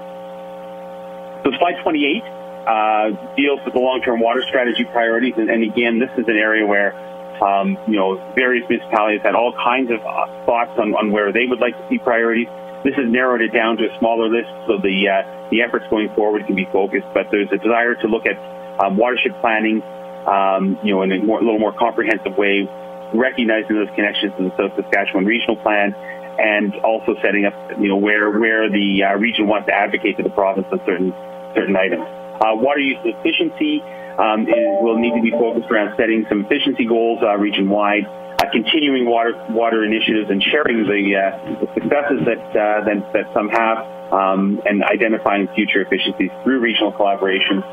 Opportunities for learning is really making sure that through that collaboration that each municipality can learn from the others and build in some longer-term regional strategies. And then a continuation of the working group. The current water table tag would be continued with an update to the external water roadmap. That was a good piece of work, and noting that although it would continue as a group of subject matter experts from the individual member municipalities, that there would be a need to involve external resources as and when appropriate. Looking at the water and wastewater utility priorities on slide 29, on terms of the regional system, there has been discussion about whether or not there should be a regional utility or various regional utilities set up. At this point, the plan is calling for a bottom-up approach that really focuses on a sub-regional approach to that servicing and really falls out of the context studies and the background studies that have already been completed for the region. So trying to focus this effort a little bit more rather than trying to cover things off at a broad regional level. But at that sub-regional level, around optimizing service delivery, through collaboration and looking at things like level of service and costs and benefits and levies and cost sharing and all that sort of thing. Moving on to the next slide, which is slide 30 on stormwater priorities. One of the key priorities is further investigation of stormwater use and reuse, and this is a priority of the province these days. So, looking at what advocacy role the region can take on with the government of Alberta, and working towards some innovative stormwater management strategies. Also looking at how regionally we can look at collaborative approaches and building on some good examples that exist already, like the Nose Creek Watershed Management Plan and CSMI. And then finally, on the context studies, making sure that those context studies identify the sub-regional gaps in conveyance drainage and making sure there's attention to the water quality capacity of the receiving waters. Slide 31 speaks to recreation priorities. We originally had a number of policies in the growth plan. They are now, and they're split between the growth plan and the servicing plan. They've been consolidated into the servicing plan, and they're the same policies the board approved almost a year ago, back last June, I believe. But one of the key ones is continuing a regional recreation working group and identifying regional sub-regional priorities on a case-by-case basis. Again, rather than that broad policy that covers the entire region, look at it as a case-by-case situation. And finally, slide 32 just shows the general organization for implementation.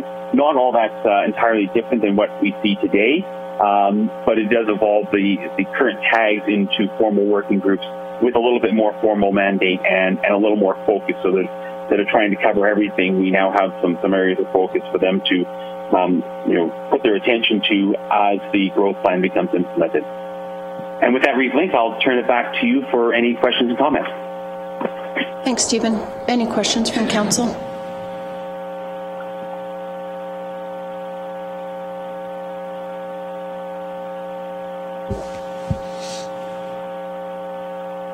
It's Councillor Eichert, Division 4. Most of my division is covered by this.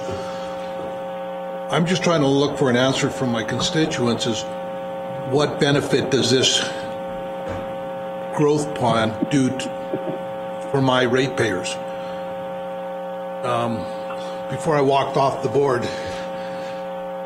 30 years out, there was no transportation or anything. I'm just trying to sell this thing, and it's a difficult sell for my 975 ratepayers. I understand we are the pimple on an elephant's ass, but there has to be some benefit to us for us to be here. So can you please outline the benefits so that I can tell my ratepayers? Thank you. This is Charlie Hales. Maybe I'll start unless Jordan, you would like to take that on first. But so the benefits of this kind of planning are generalized.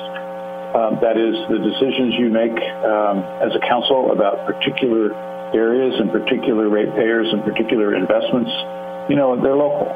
But the benefits of regional planning accrue broadly rather than to winners and losers. They accrue in the form of spending less money on infrastructure per person over time than you would have otherwise. They accrue in terms of using up less farmland for development than you would have otherwise.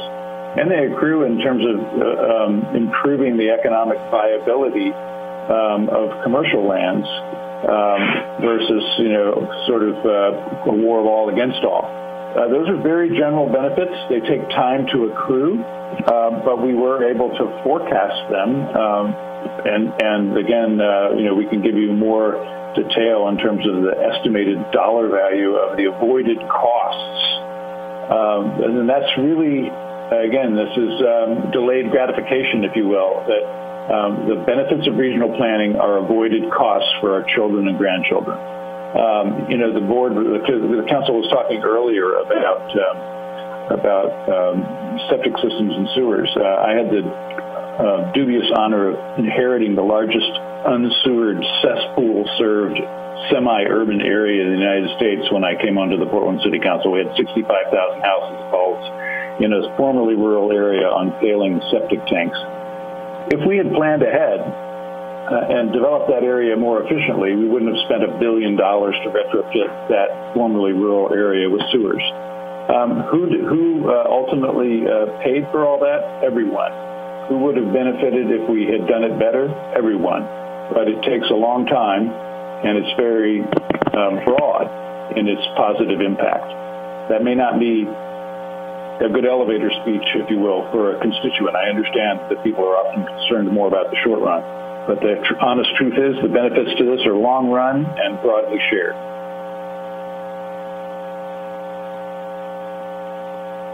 Oh, no. I get to do this every week right now, so if you guys have questions, please ask. If I may, Jonathan here. My question is to Ben Armstrong. I'm outside that area, and I fought like hell to keep you guys from taking over my area, and I'm glad you're not in my area. Anyways, I was on the board back when we were trying to get some regional water put in place, and if you're talking about development, you need water to develop. And we were on side when we were looking at some access to water supply, but then your sitting mayor sent somebody to one of our board meetings and told us that they would never, his council would never agree to supplying water to an unurbanized municipality. So how do you plan on making development happen if you can't put water in those areas? And if you're talking about conservation of water, how do you push conservation of water when you won't allow residents within your jurisdiction to tie into lines that are already in place?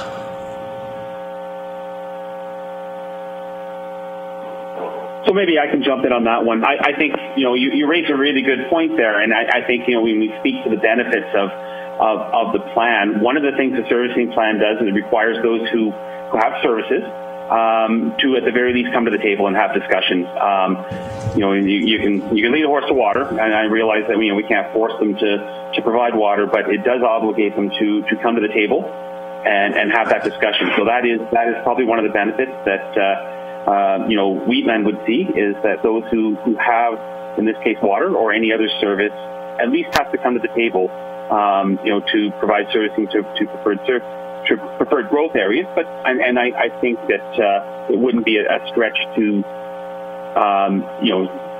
at the board level, to suggest that happens even in areas that aren't preferred growth areas. But certainly, the expectation is that those who have services are to at least come to the table, and that's a starting point. Yeah, just to further that point, Jason Wilson, Division 1 Councillor, southeast side of the county. Again, I'm not in it and happy to be. You talk about servicing preferred areas, development areas. And that's the problem we have. We have, it could be 5, 10, 15 years down the road, we have industrial lands that aren't serviced and aren't planned to be serviced in the ASB, but that can be changed at any time in the next few years, 10 years, 20 years. And the likeliness of that happening in this scenario is slim to none. The board has to approve it, and as we've known from even last Friday, they're not interested in changing the idea of development outside of urban areas. So while I understand you're not going to sort us into winners and losers, because that would make you look bad, because the rurals will be the losers in this area.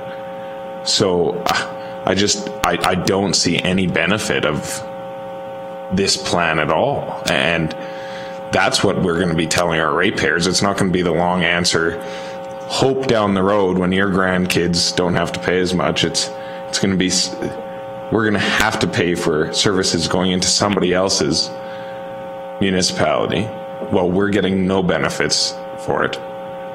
And then not only that, we're looking, rural municipalities, especially with the economic changes and the assessment changes coming down the line, we're dealing with hard fiscal truths that are going to be hard to make up due to the restricted development and only the ability to rely on hamlet and agriculture uses to make up that lost revenue. So, yeah, it's just frustrating. So Reeve, if I may, it's Jordan.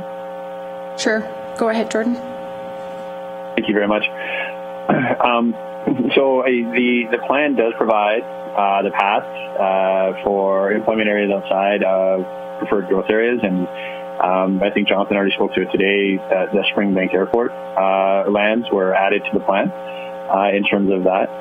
I think in addition, as Steve said, there is the opportunity to collaborate, and by being at the table, that is the benefit, to have that dialogue with the other members for, provision of servicing, perhaps to the West Highway Line ASP. I can't speak to whether or not that would come to fruition, but there, as Steve said, there is at least the commitment to come to the table and have that dialogue.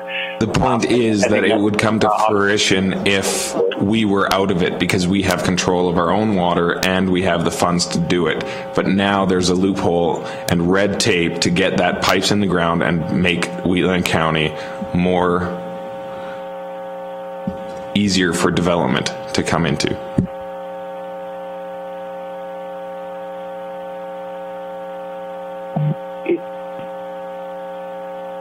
I'm sorry, I don't know if I fully caught the question there. I was just correcting you that it's not that we're at the table is a good thing. It's that we're at the table is the red tape.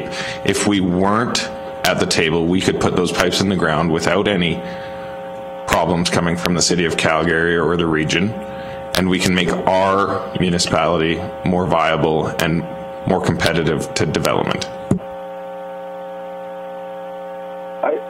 Well, I mean, if you look, to Quick Hills and Okotoks, they struck the bilateral agreement to bring the water line, down into that area coming off the bow, outside of the CMRB processes. So it would not impact your ability to do that.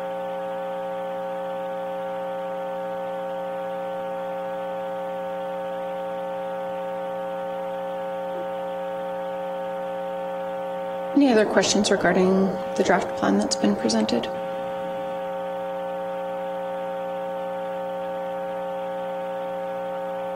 We can continue deliberations, but perhaps we'll thank the administration from the CMRB and from the consulting firm for sharing the draft with us today. We do appreciate your time and sharing the updates to the policy. Thank you, gentlemen, and thank you to all of you, ladies and gentlemen. Thank you. Thank you. Thank you, Reeve.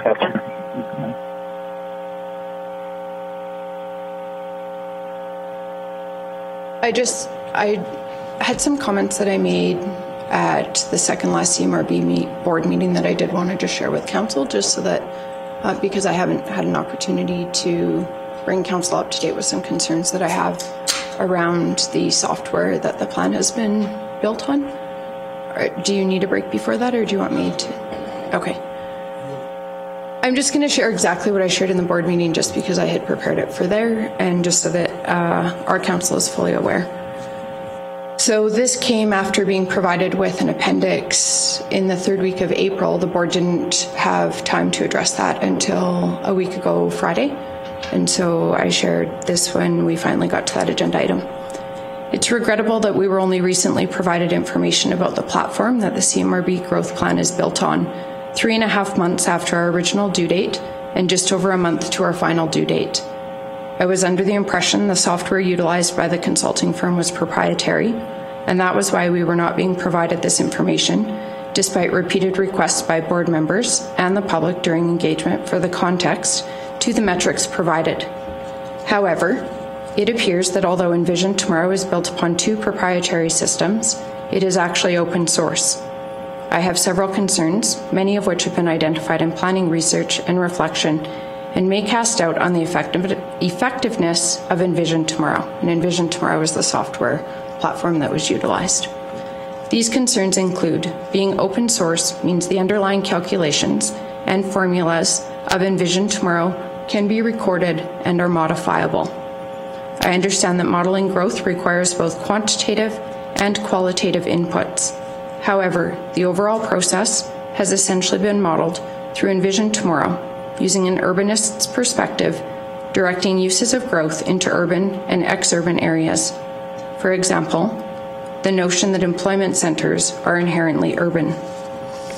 Further concerns include, with the way indicators have been presented, there is a danger of assuming instrumental rationality or technical determinism.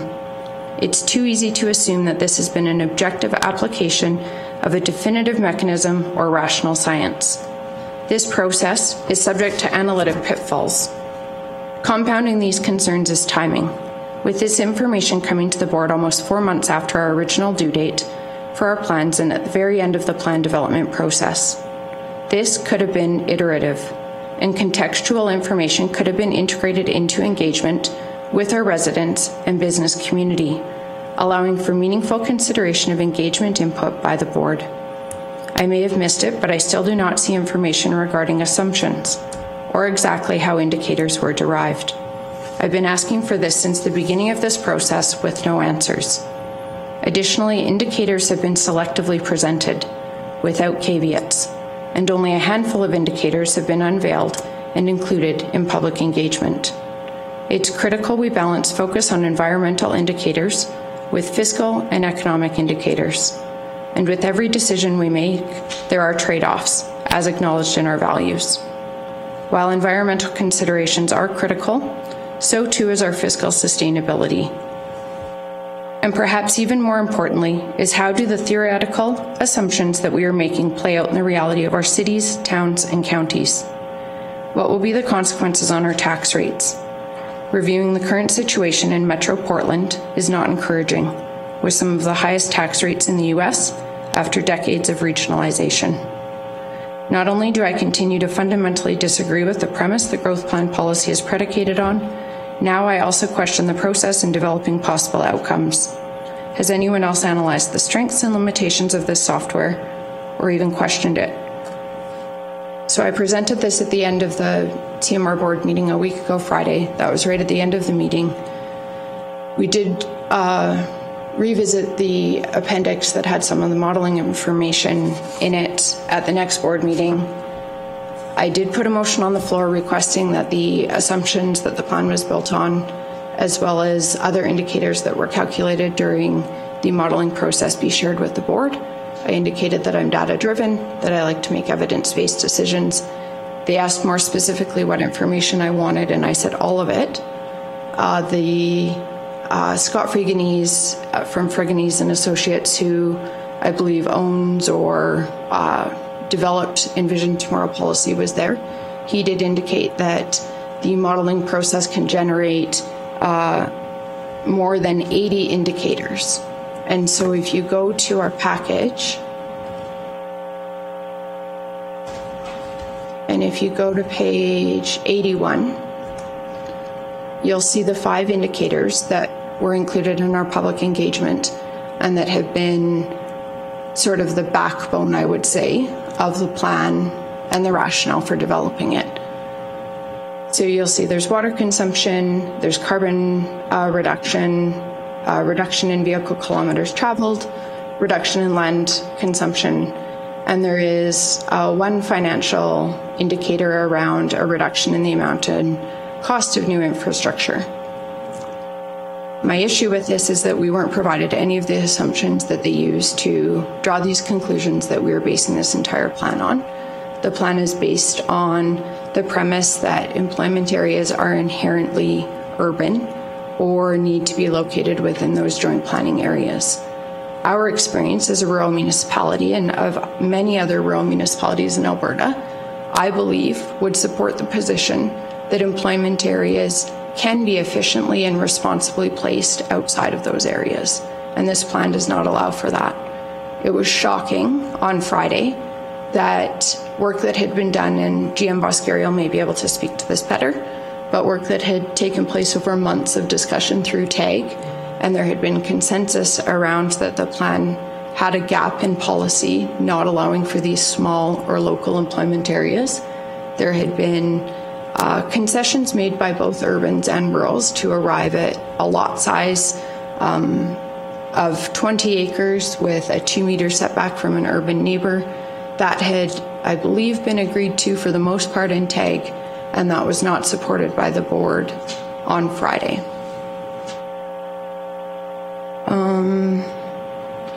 Apparently there are spreadsheets of data that have been generated from this, but my fellow board members defeated the motion to have that information provided to the board. And so I'm only sharing that with council just for some context around some of my frustrations and some of my concerns with both the planning process and the growth plan, which is the outcome of that process.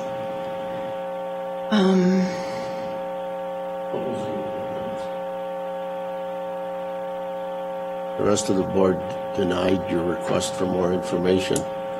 When is more information dangerous?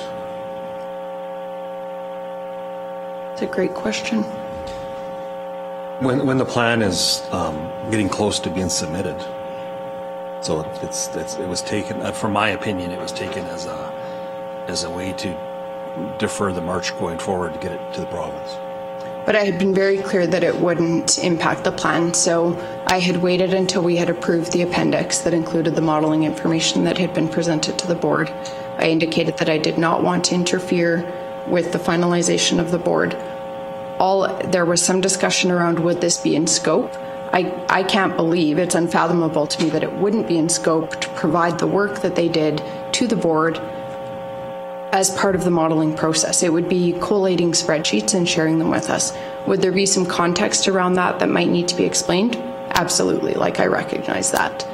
But these are the 10 mayors and reeves of the Calgary Metropolitan region. I think we're capable of analyzing data, and we do it all the time, but it's not being provided.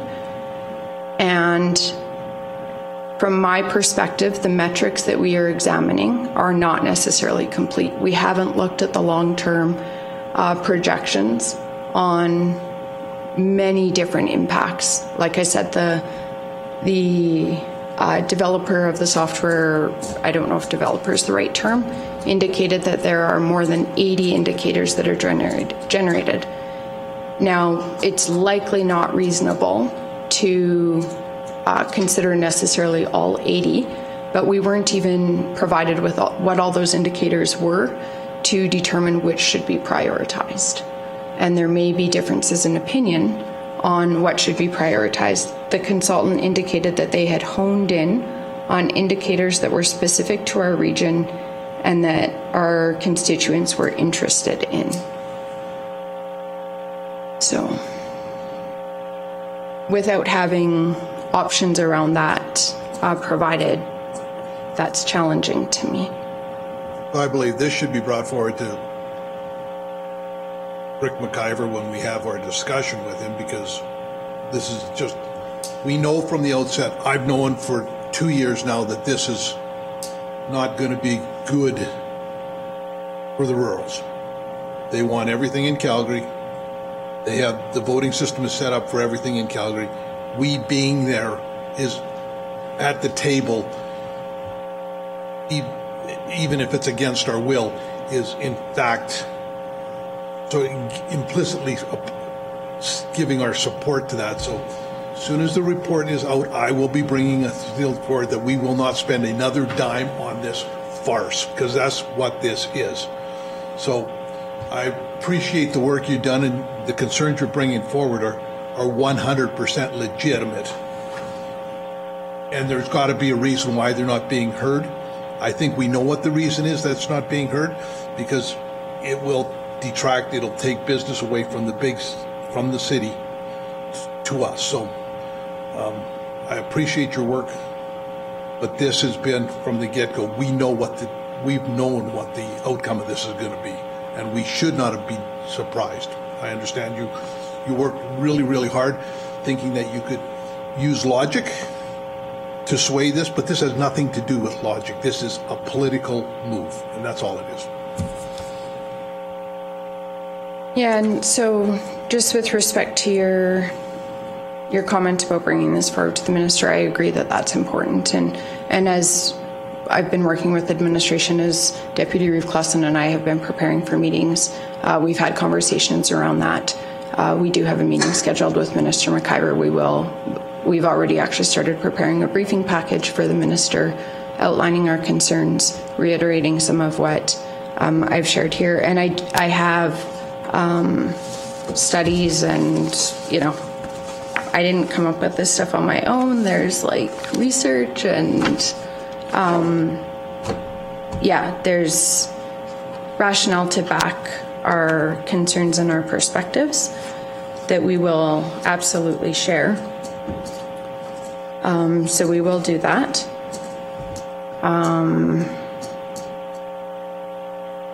Just on this briefing package, has there been anything done, because we do not have a contiguous border with Calgary, so basically at that point in time we should be able to put ourselves up against Mountain View. So if a developer were to come into the area, is it easier for that developer to locate in Mountain View as opposed to our area and I think that is so very, very important. Is there another layer? Like, there is another layer there of bureaucracy, another set of hoops to jump through.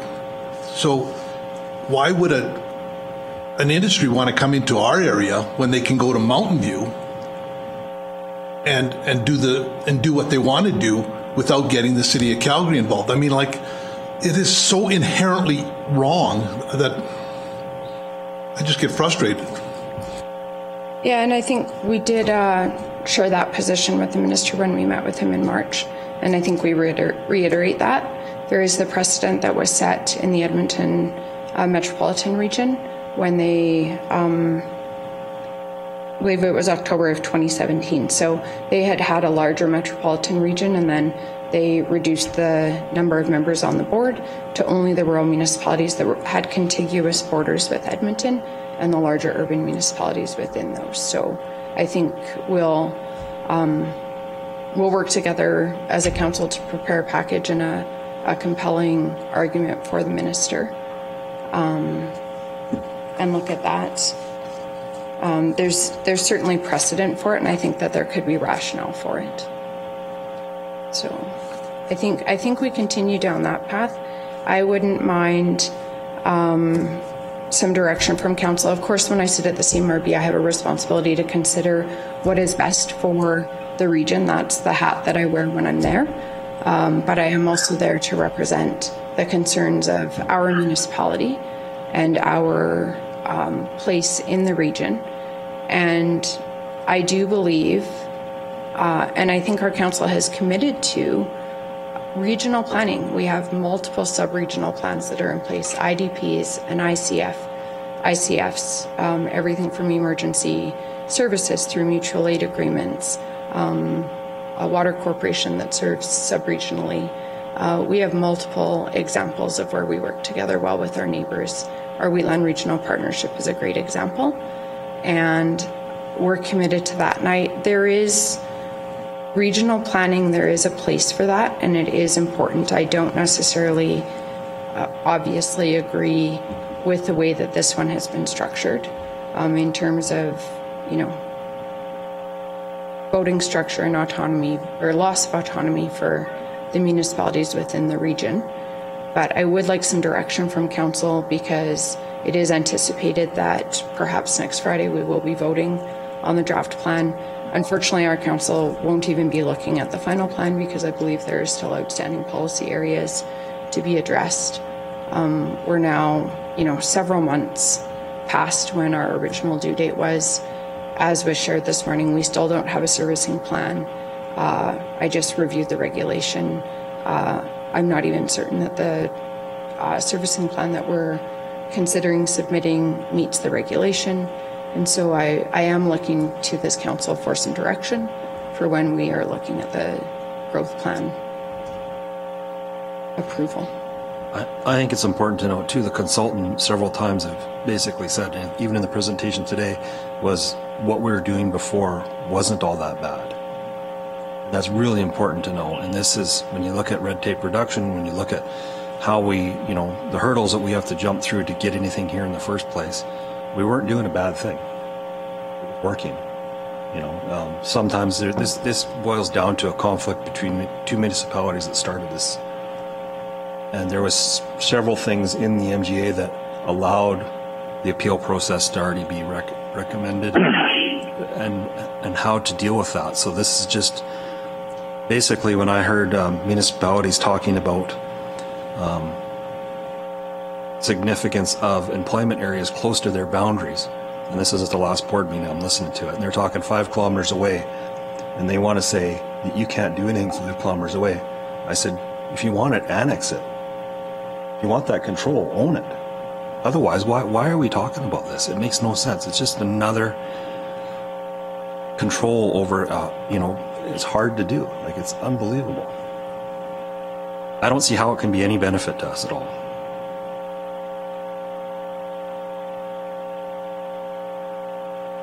I got a couple comments.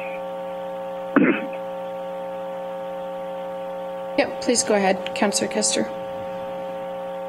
What Ben said before, when we were on the CRMP and CRP, Ben was there, negotiated a water pipeline from Calgary to Strathmore, usage in Wheatland and in Rocky View. He used our numbers, he used us for grant monies, used us for a route, and before the thing was built, but it was in the ground, we were told we can't have water. It's totally used. So we said, well, we're out of this thing. We're out of this show. There's no benefit. And when I look at this map on 86, preferred growth areas, there's nothing between Chestermere and Strathmore except for our West Highway 1 structure plan. And if we want to modify that in any way, it's probably not going to pass. So there's what, 20 miles there, 25 miles, I don't know what it is, of nothing in between. No services. We have the #1 highway. There's nothing there. We participated in this.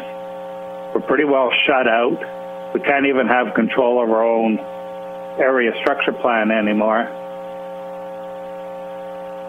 Gained worse than nothing. We were set back and control taken away from us. And we played the game. I agree 100% with Tom. And this vote is taken on Friday. Oppose it. And no more money spent on it. Control's been taken away from us. Yes, they listened politely. But in the end, just took it away because we don't know how to plan. We don't know. They have a myriad of excuses. But as Ben said, it's clearly political. It's a political move. They don't want it there. They took it away. Just why are we spending money perpetuating their fallacy that we are participants in this stop the spending of the money and fight it in the next provincial election. I don't know what else to say, but it's happened before. It's happened again. Definition of insanity is doing the same thing over and over and expecting a different result. It'll never be different. So I do have a motion that Council could consider. I'll just read it for Council consideration. Whereas the Regional Growth Plan directs growth primarily to urban municipalities and restricts rural growth except in limited areas under the supervision of urban neighbours and the oversight of the Calgary Metropolitan Region Board, and whereas the majority of growth can freely occur in the urban municipalities with limited board oversight, and further, whereas the Regional Growth Plan limits the opportunities for rural municipalities to create new employment areas to support municipal sustainability, economic activity, and jobs for Albertans, and whereas the Regional Growth Plan impacts the agriculture industry by removing the rural municipalities' authority to create the tax base to fund infrastructure required by agriculture, and whereas the Regional Growth Plan prevents rural municipalities from implementing best rural planning practices for economically viable commercial and cluster residential development, and whereas the Regional Growth Plan and the provisions therein significantly increase red tape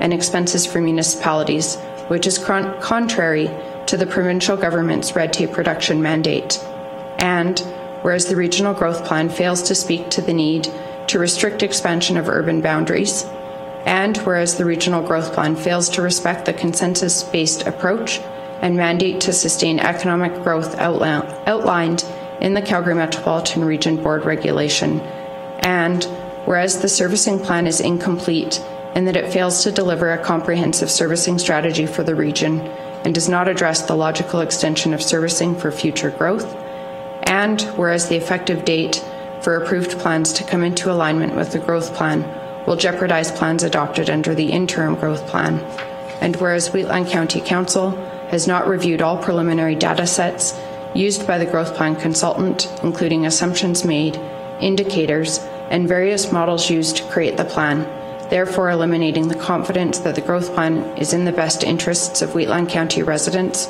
businesses, and future investors. Now therefore be it resolved that Wheatland County Council direct the county's Calgary Metropolitan Region Board representative, Reeve Link, to vote against the approval of the Regional Growth Plan as presented. I will move that motion.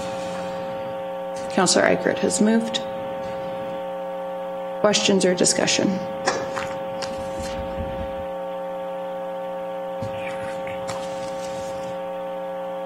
Further.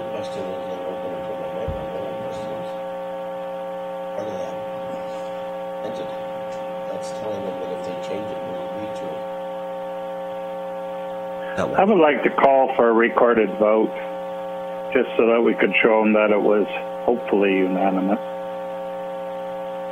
Yeah, good idea. So I guess in answer to your question, I mean, based on the motions that were passed on Friday or defeated on Friday, I don't think there's really any probability that the policy within the plan that we have issue with would be amended. If it were, well, that's what I'm getting at. Why don't we just, that last word up, goes to the Calgary Regional Growth Management Board. Last word, that means we're still willing to sit and debate whether or not we're part of it. And my understanding is we don't want to have anything to do with it. So I think for myself, to go to the meeting in good faith, there is, even though I believe the probability is low, there is still a possibility that the plan could be amended prior to presentation to the board for approval, and we won't have a council meeting prior to then for redirection. So the way that the motion is written gives council direction to me to oppose it, provided it's still kind of limiting our growth opportunities and still contains policy that we've expressed concern with. If, say there was further discussion and that was reconsidered and that was changed, then, you know. We could come back and discuss it. It ain't gonna happen. But you still disagree on you don't disagree on the structure of the board. Well, we're voting for that too, right? No, so all we'll be addressing is the growth and the servicing plan and the ref. Issues that we might have around, say, the structure or voting structure, things like that, that's independent of the plan. Those are regulatory, that's set by the province through the MGA and the CMRB regulation. I highly doubt at the board level this is going to be a unanimous decision, not just by us. Yeah, I believe one other borough municipality recently had their presentation, and there was direction, if I understand correctly, from their municipality to not support the growth plan as drafted. I would anticipate, just through conversations at the board, that if there were changes made to the policy, that all of us are open to a plan if our concerns are addressed. And we've been continuing, TAG has been continuing to advocate regarding our concerns and to address them with changes to the policy. At the end of the day, while consensus is a priority, there will be a vote, and it will be up to the board to approve the growth plan or not. From there, just so that all of council understands, and I'll just pull it up so that I'm doing it proper, so I'm giving you the proper information. I'm not sure. I don't know if they've had their... We've heard some grumblings that they may be getting a second opinion whether they want to be there. So I think we want to just be careful. Of course, it's other municipalities are at liberty to support the plan. I know in board meetings, I think Strathmore is typically supportive.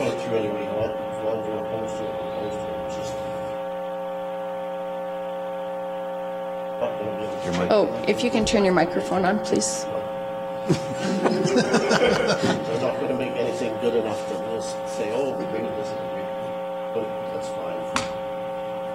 So the process, I can't put my finger on it, but what the board does is approves a plan to be submitted to the minister as a recommendation, and then the minister has the ultimate authority to, through ministerial order, to approve the plan. It's ministerial order, I believe. That's correct.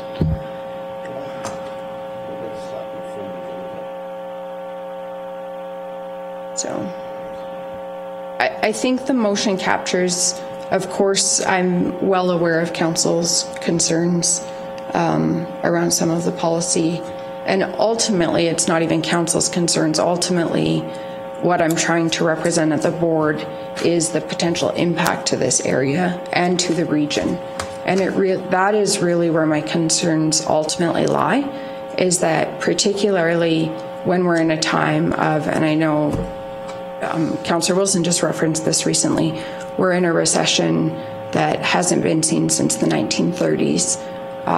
We've had a global collapse of our energy industry, of oil and gas, and we're going to be in a post-pandemic recovery, economic recovery, and to even fathom approving a high-level statutory plan that limits economic development and job creation is unfathomable to me. And so while it only does that in rural areas, the rural areas are a substantial part of the Calgary Metropolitan region. And I think we can't forget that. And that's another issue that we have raised. It came up most recently in terms of there were some concerns that our last engagement wasn't reflective of the Calgary Metropolitan region because there was some high-level engagement from rural municipalities. And so while that ratio of engagement did not reflect the population of the region, it was reflective of land mass. And I'll just see if I can find it.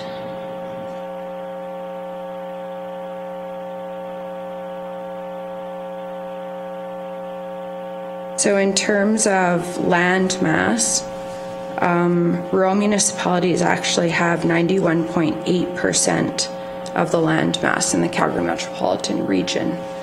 And so I think it is important to, you can look at the Calgary Metropolitan region through the lens of population, and that's clearly what the voting structure is based on, but it really does miss that representation of the land and the resources.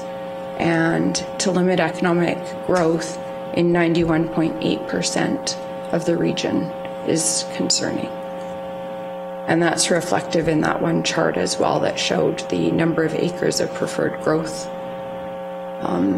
While Rocky View was the second largest, I don't have it pulled up, but I think it was around 40,000 acres that they have allocated to preferred growth out of their total 391,000 hectares. So what is that?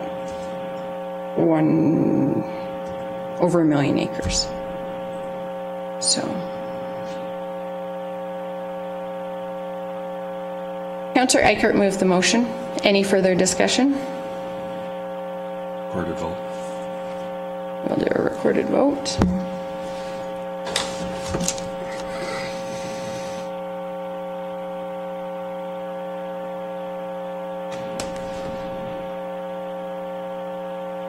Reeve Link is in favor.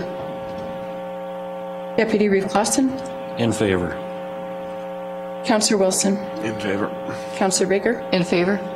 Councillor Eichert? In favor. Councillor Kester? In favor. Councillor Armstrong? In favor. So there's unanimous support. Thank you, everybody, and of course I will report back as soon as possible. We will take a 5-minute break. You have been muted. To unmute yourself, press the star key twice.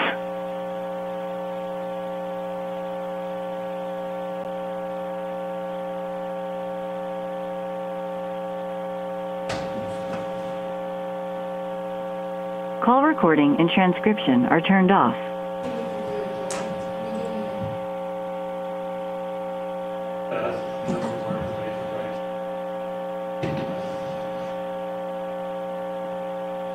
Yeah, without the information, I don't think we can approve. Oh, yeah.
Shut the mic off there. I'm having a hard time getting it.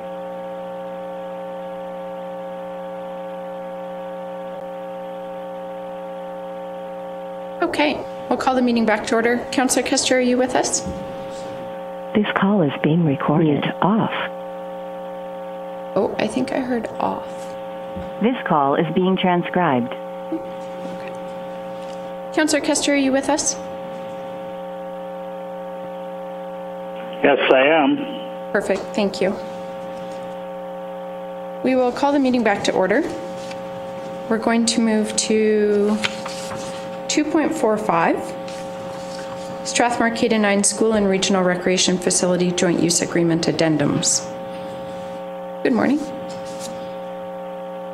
Good morning, Council. Dave Rhymes, Community Service Coordinator. On page 136 of your agenda package is a report for an addendum to the Strathmore K-9 School Regional Recreation Facility Joint Use Agreement, basically Strathmore Motor Products Center. The Golden Hills School Division placed solar panels on the facility at their cost, and it's kind of as a result of that, needs to be an amendment to the electrical portion of the agreement. Administration of the three partners met on May 12th to discuss the utility split. Golden Hills did provide some information from a third party that looked at the consumption of the facility, and which is included in your package as well. So the administration has agreed on bringing back to each of their councils or boards the following split. Golden Hills would look after 30% electricity costs, and the town and county would split 70% of that facility, with the county paying 30% of that 70%. So I can answer any questions around the addendum to the agreement. Does the council have any questions?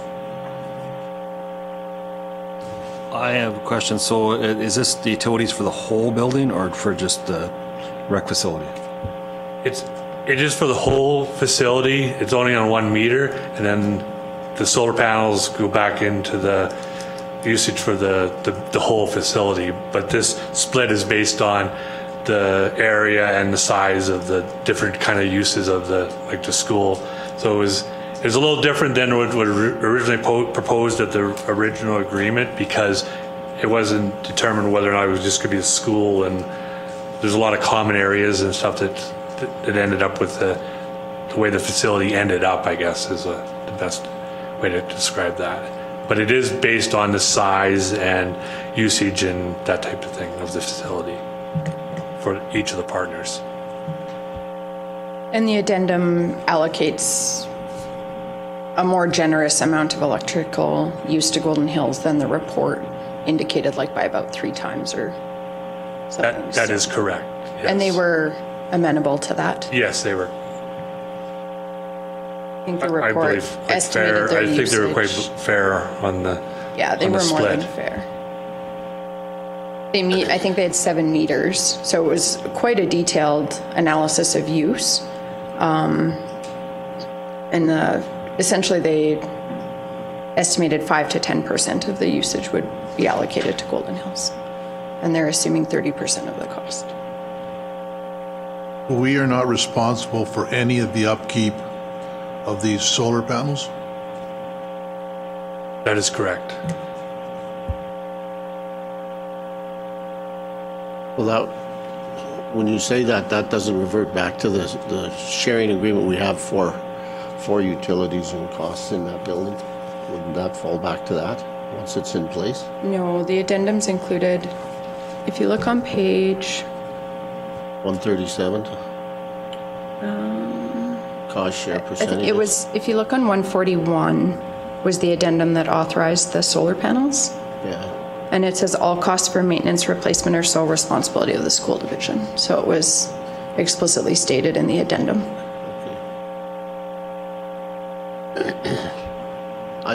Personally, I think it's a fair enough agreement. Yeah. There's a recommended resolution just authorizing the Reeve and CAO to sign the addendum for the sharing of the electrical costs. So if this is a new agreement, why are we going backwards on it, back to January? Why wouldn't we do it effective the date it's signed?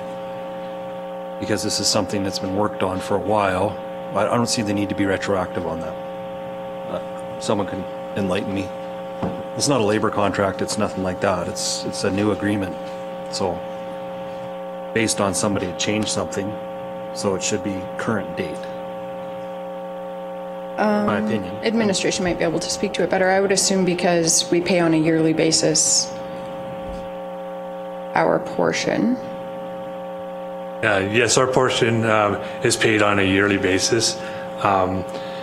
Also, the county has been benefiting on electrical charges since the solar panels have been installed.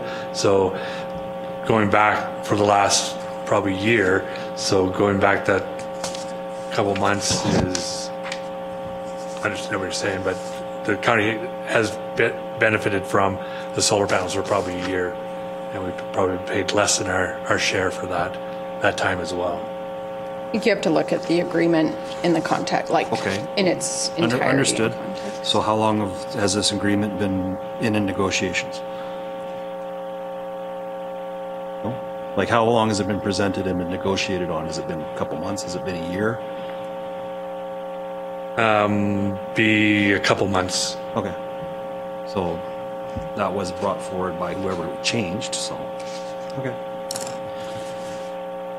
I could go back to when I guess it's a couple months, it doesn't matter. Never mind. I'm talking myself out of it.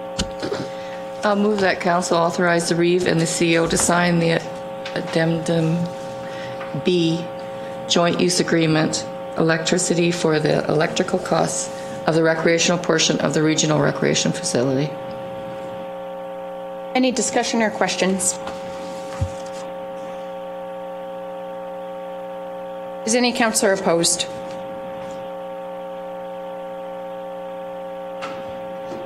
Motion is carried. No, I didn't purposefully. Thank you, Dave. We'll move to we'll move to 2.46, letter request. Just a question, I'd like to direct administration. We've had solar panels on this thing, on this building here for a long time now. Can we just get an update, a report on if they're in fact doing anything? Like, I just want to know how much money we've saved? Yeah, well, no, I don't even, because I don't think that's a possibility. But, yes. So just through the Reeve, I'm speaking because Bryce does not have a microphone, but we would have to go back and analyze the data, and then we can come back with that information on cost savings.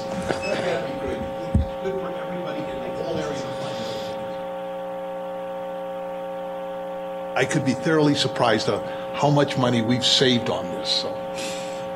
Do you want to request an addition to the agenda and put a motion on the floor now? Yes, please. That's administration go back and give us a report on cost savings on the solar panels that are on the roof of the county building. Would you consider a friendly amendment to like a return on investment so we can look at what we initially spent and any expenses, any cost save, like just the entire picture? Yes. Maintenance. I will take that as a friendly amendment. And would you take and a friendly amendment instead of just cost savings and or loss, just to cover all bases? Well, a return on investment could be positive or it could be negative. Yeah, fine. And it also takes into account the timing of like when we invested in it and had that been in another investment, anything like that. Yes. I've thought of similar things myself. I'm happy to support that. Any other questions or comments? Is any councillor opposed?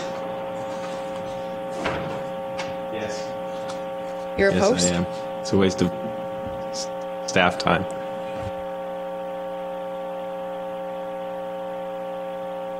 I had a similar thought just about capacity, but I'm also curious, so I'll support it. What if they recommend a windmill addition? Because there was opposition, we will move to a roll call vote, just to make sure that we do this properly. Reeve Link is in favor. Deputy Reeve Clausen? In favor. Councillor Wilson? Opposed. Councillor Bigger? In favor. Councillor Eichert? In favor. Councillor Kester? In favor. Councillor Armstrong? In favor. Perfect. All right, now we will move to 2.46, letter request. Everybody just received a paper copy. This was emailed to council yesterday. Councillor Kester, you added this to the agenda. Would you like to speak to it? I think it's pretty self-explanatory, but I'll just start it off that I'll move that Wheatland County send a letter to Alberta Environment and Parks requesting for a full environmental impact assessment of the proposed Badlands racetrack area. As way of clarification, this development is on the borders of Wheatland County. We share the Rosebud River with Mehill County, and this impact is right on the river. So we'll have the impact on the river, we'll have the noise impact, and depending on, in the letter here, it says 32,000 visitors a year. We'll have the impact of that too. Bringing with it noise, whatever else you want to throw in there. Yeah. There's people roaming around in the county. So yeah, a proper impact. And also there was a concern about endangered species, I believe it is. Threatened for sure. I think an endangered of the bank swallows, which are nesting right now. There are other birds too. There's the falcons and some eagles. Yeah, a comprehensive environmental study would be, environmental impact would be good for that area. Yeah, and Councillor Wilson had just made a correction, over 300,000 visitors anticipated potentially yearly, so just because the letter's not public. I support the request, Councillor Kester. I think it's come up a couple of times already today, but data-driven decisions are important, and I think having that full scope environmental assessment is critical. Well, through the chair, is that development still in process, or has it been all approved? There are elements of it that are still in process. But it has been approved. Can I speak? They're appealing a decision through, I believe, I don't know if it's the Water Act or it's in Red Deer right now, or it was pending an appeal to Alberta Environment on the redoing of the wetlands, and they are plugging away at that for sure, and that's where they're appealing the decision so that it has been approved by the county. Yeah, but they have to get provincial. Yep. They have to get provincial clearances or approvals too, and it's one of these approvals that the province has to give that they are litigating with right now. Okay. Thank you. Just a comment. I've spoke to it already today, the economic disaster that we are facing as rural municipalities and as a province as a whole in the next few years. I don't think right now I can support the motion because of that. I think we need to be looking at any ways to have new business in and increase the assessment of rural municipalities. And while some people may look at 300,000 people coming to one area as a bad thing, we do have, as the letter states, we do have a tourist attraction in the hamlet of Rosebud, a mere 4 kilometers away, that wouldn't mind an extra 25,000 people a month coming to the area and seeing what we have to offer. As in this council chamber, it has been called the gem of Wheatland a number of times, so I don't think it hurts to showcase Rosebud a little bit with those 25,000 people a month to the county. And on top of that, I think we have to show that we're willing to work with other municipalities too. I mean, I'm worried about the intergovernmental relationships by going against a decision made by another county. It's their business. Yes, it does affect us, but I don't think it affects us in a harmful way. I think the economic positives on this project greatly outweigh any environmental concerns. And I don't want to waste time, and I don't want to make it look like this development isn't wanted in the region, not just their county or ours. So I won't be supporting the motion. Any other questions or comments regarding the motion? Deputy Reeve Clausen. Kind of along that same train of thought, because I thought we've done a similar letter to this before. Before I could support this, I want to see from staff basically what we've already done, because there's been a lot of things that have been. There was an appeal. I heard through the grapevine that there was some court decision that was recently lost. I don't know all the information, if this is even effective, or if this is in our wheelhouse to do this. I'd like to see, and being that this letter just came today, to make this decision to me is too soon. I'd like to get some information on the project of a whole, the timeline, what's been approved, what's not, where it's at, like Councillor Armstrong said, to know all that and exactly the up-to-date information. Because if we're going to do this for this, we could do this for other people, and it's over and above. From my understanding, once it's approved, it goes through all this anyways. So, and I know we wrote a letter a couple months back about stormwater, I think. So I just want to make sure what we're doing is appropriate. So that's what I would ask for. And through the chair, that's why I asked the question if it had been approved, and it's been approved, and it's in the appeal process. This is not part of the appeal. This is separate outside of the appeal. So the appeal process is in place to handle these kind of things, and the residents and the municipality of Nehill are part of that appeal process. We are not part of that appeal process, so I see no reason to follow through. Excuse me, I'd like to echo. Go ahead, Tom. Councillor Eichert first, and then Councillor Kester. I just want to echo what both Scott and Ben have said. I'm trying to remember what we did. I know we've sent letters already, and I just don't want to, sort of cloud the thing. I would love more information. I'm not against this by any stretch of the imagination. I just want to make sure that we're just not. I'm really worried about even what Councillor Wilson said about what this is like. If we are putting our nose in where we're not supposed to be putting our nose in, I think that has to be discussed. So I'd like more information on this.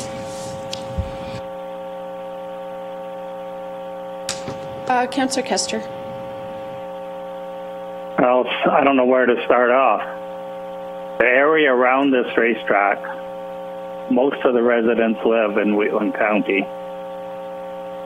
99% of them are opposed. The hamlet of Rosebud would like the assessment done. They're not so feared of the people. Is the noise that could be created there. They are known for their quiet and their nature-loving area where people can come and actually not hear anything. With the noise, that'll detract, and then people just go someplace else. They are fearful of changing their environment. They would like the study done. There was one done during the public hearings, but they felt like it wasn't right. They weren't allowed. That's a long story. This is an appeal launched by the citizens of the area. Some of these citizens of the area, Wheatland County's awarded, they've done stewardship, and they've put their land in conservatory, and they won, I think, the very first James Laszlo Legacy Award for their efforts in the environment. These are right on our banks. from the very start, Wheatland County didn't participate in the area structure plan. We were named as access to this. Our roads out there will not handle a third of the traffic. Our roads are basically 5 trucks a day. Any increase is too much. We went to court, MGA, a 690, and we won against Nehill County on road building standards going to this racetrack. We closed a road so it could not be used as access to this development.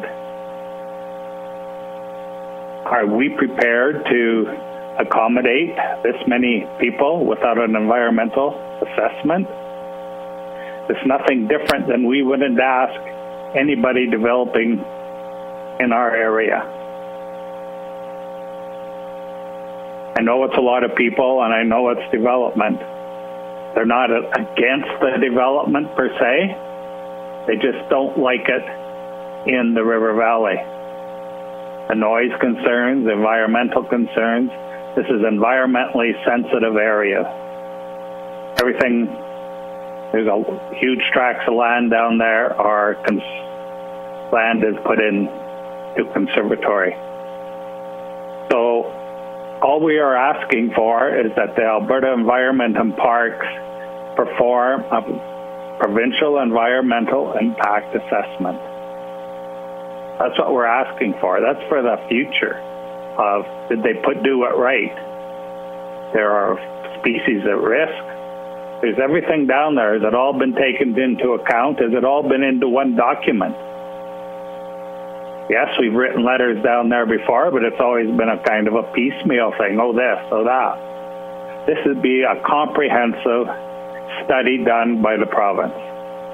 And it would be a document that would show the developer, as well as the residents in the counties, that due diligence was taken, and that, yes, it's a good fit for it, it's a marginal fit for it, or maybe it's a bad fit for it. I don't know. We can't make decisions without doing the assessment. That's all it's asked for. It's not, are we supporting it?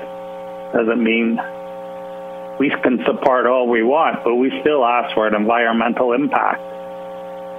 We can support whatever we want in the county. We still ask them to rezone the land. This isn't much different. They are appealing, and they would like to see Alberta Environment do the environmental impact assessment. That way the province owns it, and they become the owners. And that's all they're asking for. And I support it 100%.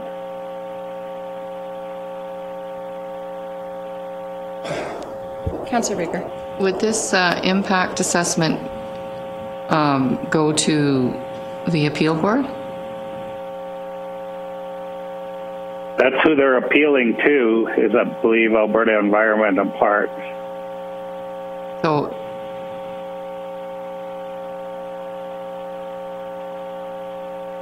I guess I don't understand process. At this point, from my understanding, the full environmental impact assessment is discretionary at the will of the director that's referenced in the letter from Alberta Environment and Parks. So to Councillor Armstrong's comment about this would be done as part of the development planning, my understanding is it wasn't. And so due to the nature of the species that have been identified through some of the more piecemeal work that's been done, there is the opportunity for Alberta Environment and Parks to do this from a discretionary direction from the director. And that's what the residents are asking. It is, and I am taking a balanced approach as well with respect to Councillor Wilson's comments. I absolutely agree. Our intergovernmental relations are really important. Investment attraction is really important. But as we know around this table, we are always trying to balance impacts on adjacent landowners, adjacent developments, and adjacent municipalities. This development was considered prior to the mandated IDPs and ICFs. It is right on the boundaries and certainly impacts infrastructure, as Councillor Kester referenced, our transportation infrastructure in the area, things like that. I don't know the exact distance from our boundary. If it would have been addressed in an IDP, I would have to look at that. But certainly potentially significant impacts, potentially both positive and negative. What the environmental impact assessment can do is to help measure the scale of those environmental impacts. And as I could almost quote myself from this morning, environmental impacts are critical, as are other elements to consider. At this point, that piece of information is missing because it wasn't a requirement. And so what the group of ratepayers are asking is for council to put our support behind the request for that more fulsome piece of information around those impacts, recognizing some of the, the significance of the environment in that area. I guess to clarify where the development is, this development is more or less in a triangle shape. Two sides of the triangle are fully border Wheatland County. Yeah, excellent point. And there is actually the map right in front of me if I had just looked at it. So it would certainly be within that IDP area, clearly. I still think I need more information to make a good decision. I just come into mind in Kneehill County, are they asking for this? This is not stopping these people from being landowners in the area to send a letter to the government oversight of that to ask for more. They're asking a municipality to do that has many issues that we're just talking about, and it's a big file. I don't think it's out of line to ask where we're at and how we got there, and see, because there's so much information I don't know. Yeah, that's fair. And I have other issues. And I want that from staff, sorry. No, sure, I have other issues, and Glenn probably knows what I'm talking about, but I'm not going to mention them on an open mic. But I agree with where you're coming from, and I cannot, in my own good conscience, vote in favor of this letter. So I am hearing a request for further information. I recognize that we have a motion on the floor. Councillor Kester, I wonder if you might consider withdrawing, and this is simply a request to consider, it would be at your discretion, withdrawing that motion and perhaps considering a motion requesting administration to bring back an RFD with some further context around the request. Just the potential ramifications of that. I've heard a request for what we have done in the past. I know there have been requests before. I did search quickly, I'm just not finding it quickly enough. I agree with Deputy Reeve Clausen. It's fair to want that further context and to have that information to make a well-reasoned decision around this request. The ratepayers have requested a letter. It says that was submitted on May 10th.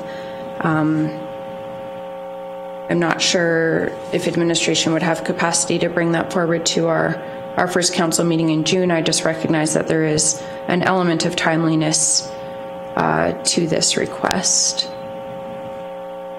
I would request, before I make any decision on this, that we make this request part of our in-camera session this afternoon. Yeah, there is a motion on the floor that Councillor Kester has right now. We could certainly add it to a closed session as well if there's a request. Councillor Kester, what's your wish with your motion at this point? We can vote on it as well. I don't know how time sensitive this is. Like, they're in, I believe, deliberations now, or in talks right now. Kick this down the road even till June. In time, be the middle of June before we get a letter out. I don't know how much it'll be. I can understand everyone not being up to speed on where they want to be on this, that's fine too. But it is just a request that an assessment is done. It's not we're against it or for it or anything of that nature. It's just a request to do an assessment, a proper piece of planning protocol that we follow on every development we do. So I don't know if I want to withdraw it or not, but if we lose it, then that's the end of the game too. I've heard 3 or 4 said they can't support it for their reasons. How about we just put it, just set the motion aside. Ben wants to talk about it in camera. We'll set it aside till after the in-camera session. How's that sound?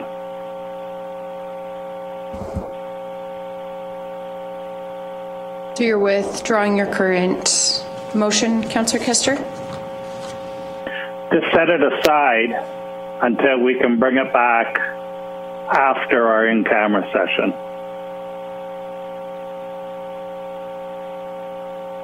I'm just looking to administration for procedural advice.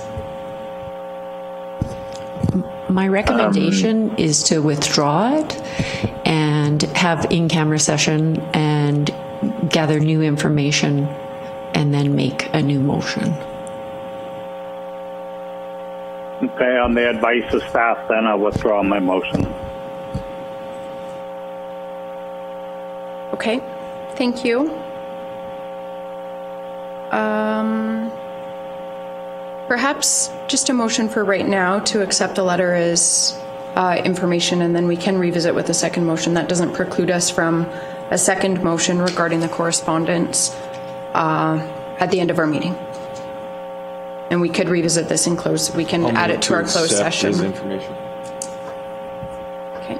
Councillor Wilson has moved to accept for information. Is any councillor opposed? And then if there's council consensus, we could add it to our closed session agenda under FOIP section 21, intergovernmental relations, I think, intergovernmental relations. Sure. Or third party.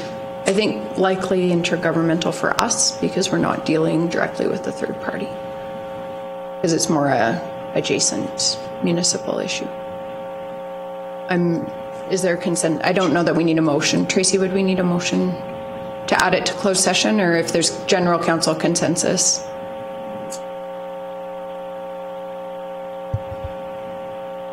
Need a motion, I'll put a motion to. Okay. Closed session. That's probably the easiest.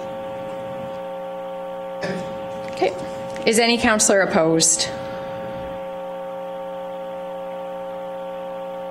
Sounds like a truck. Motion is carried.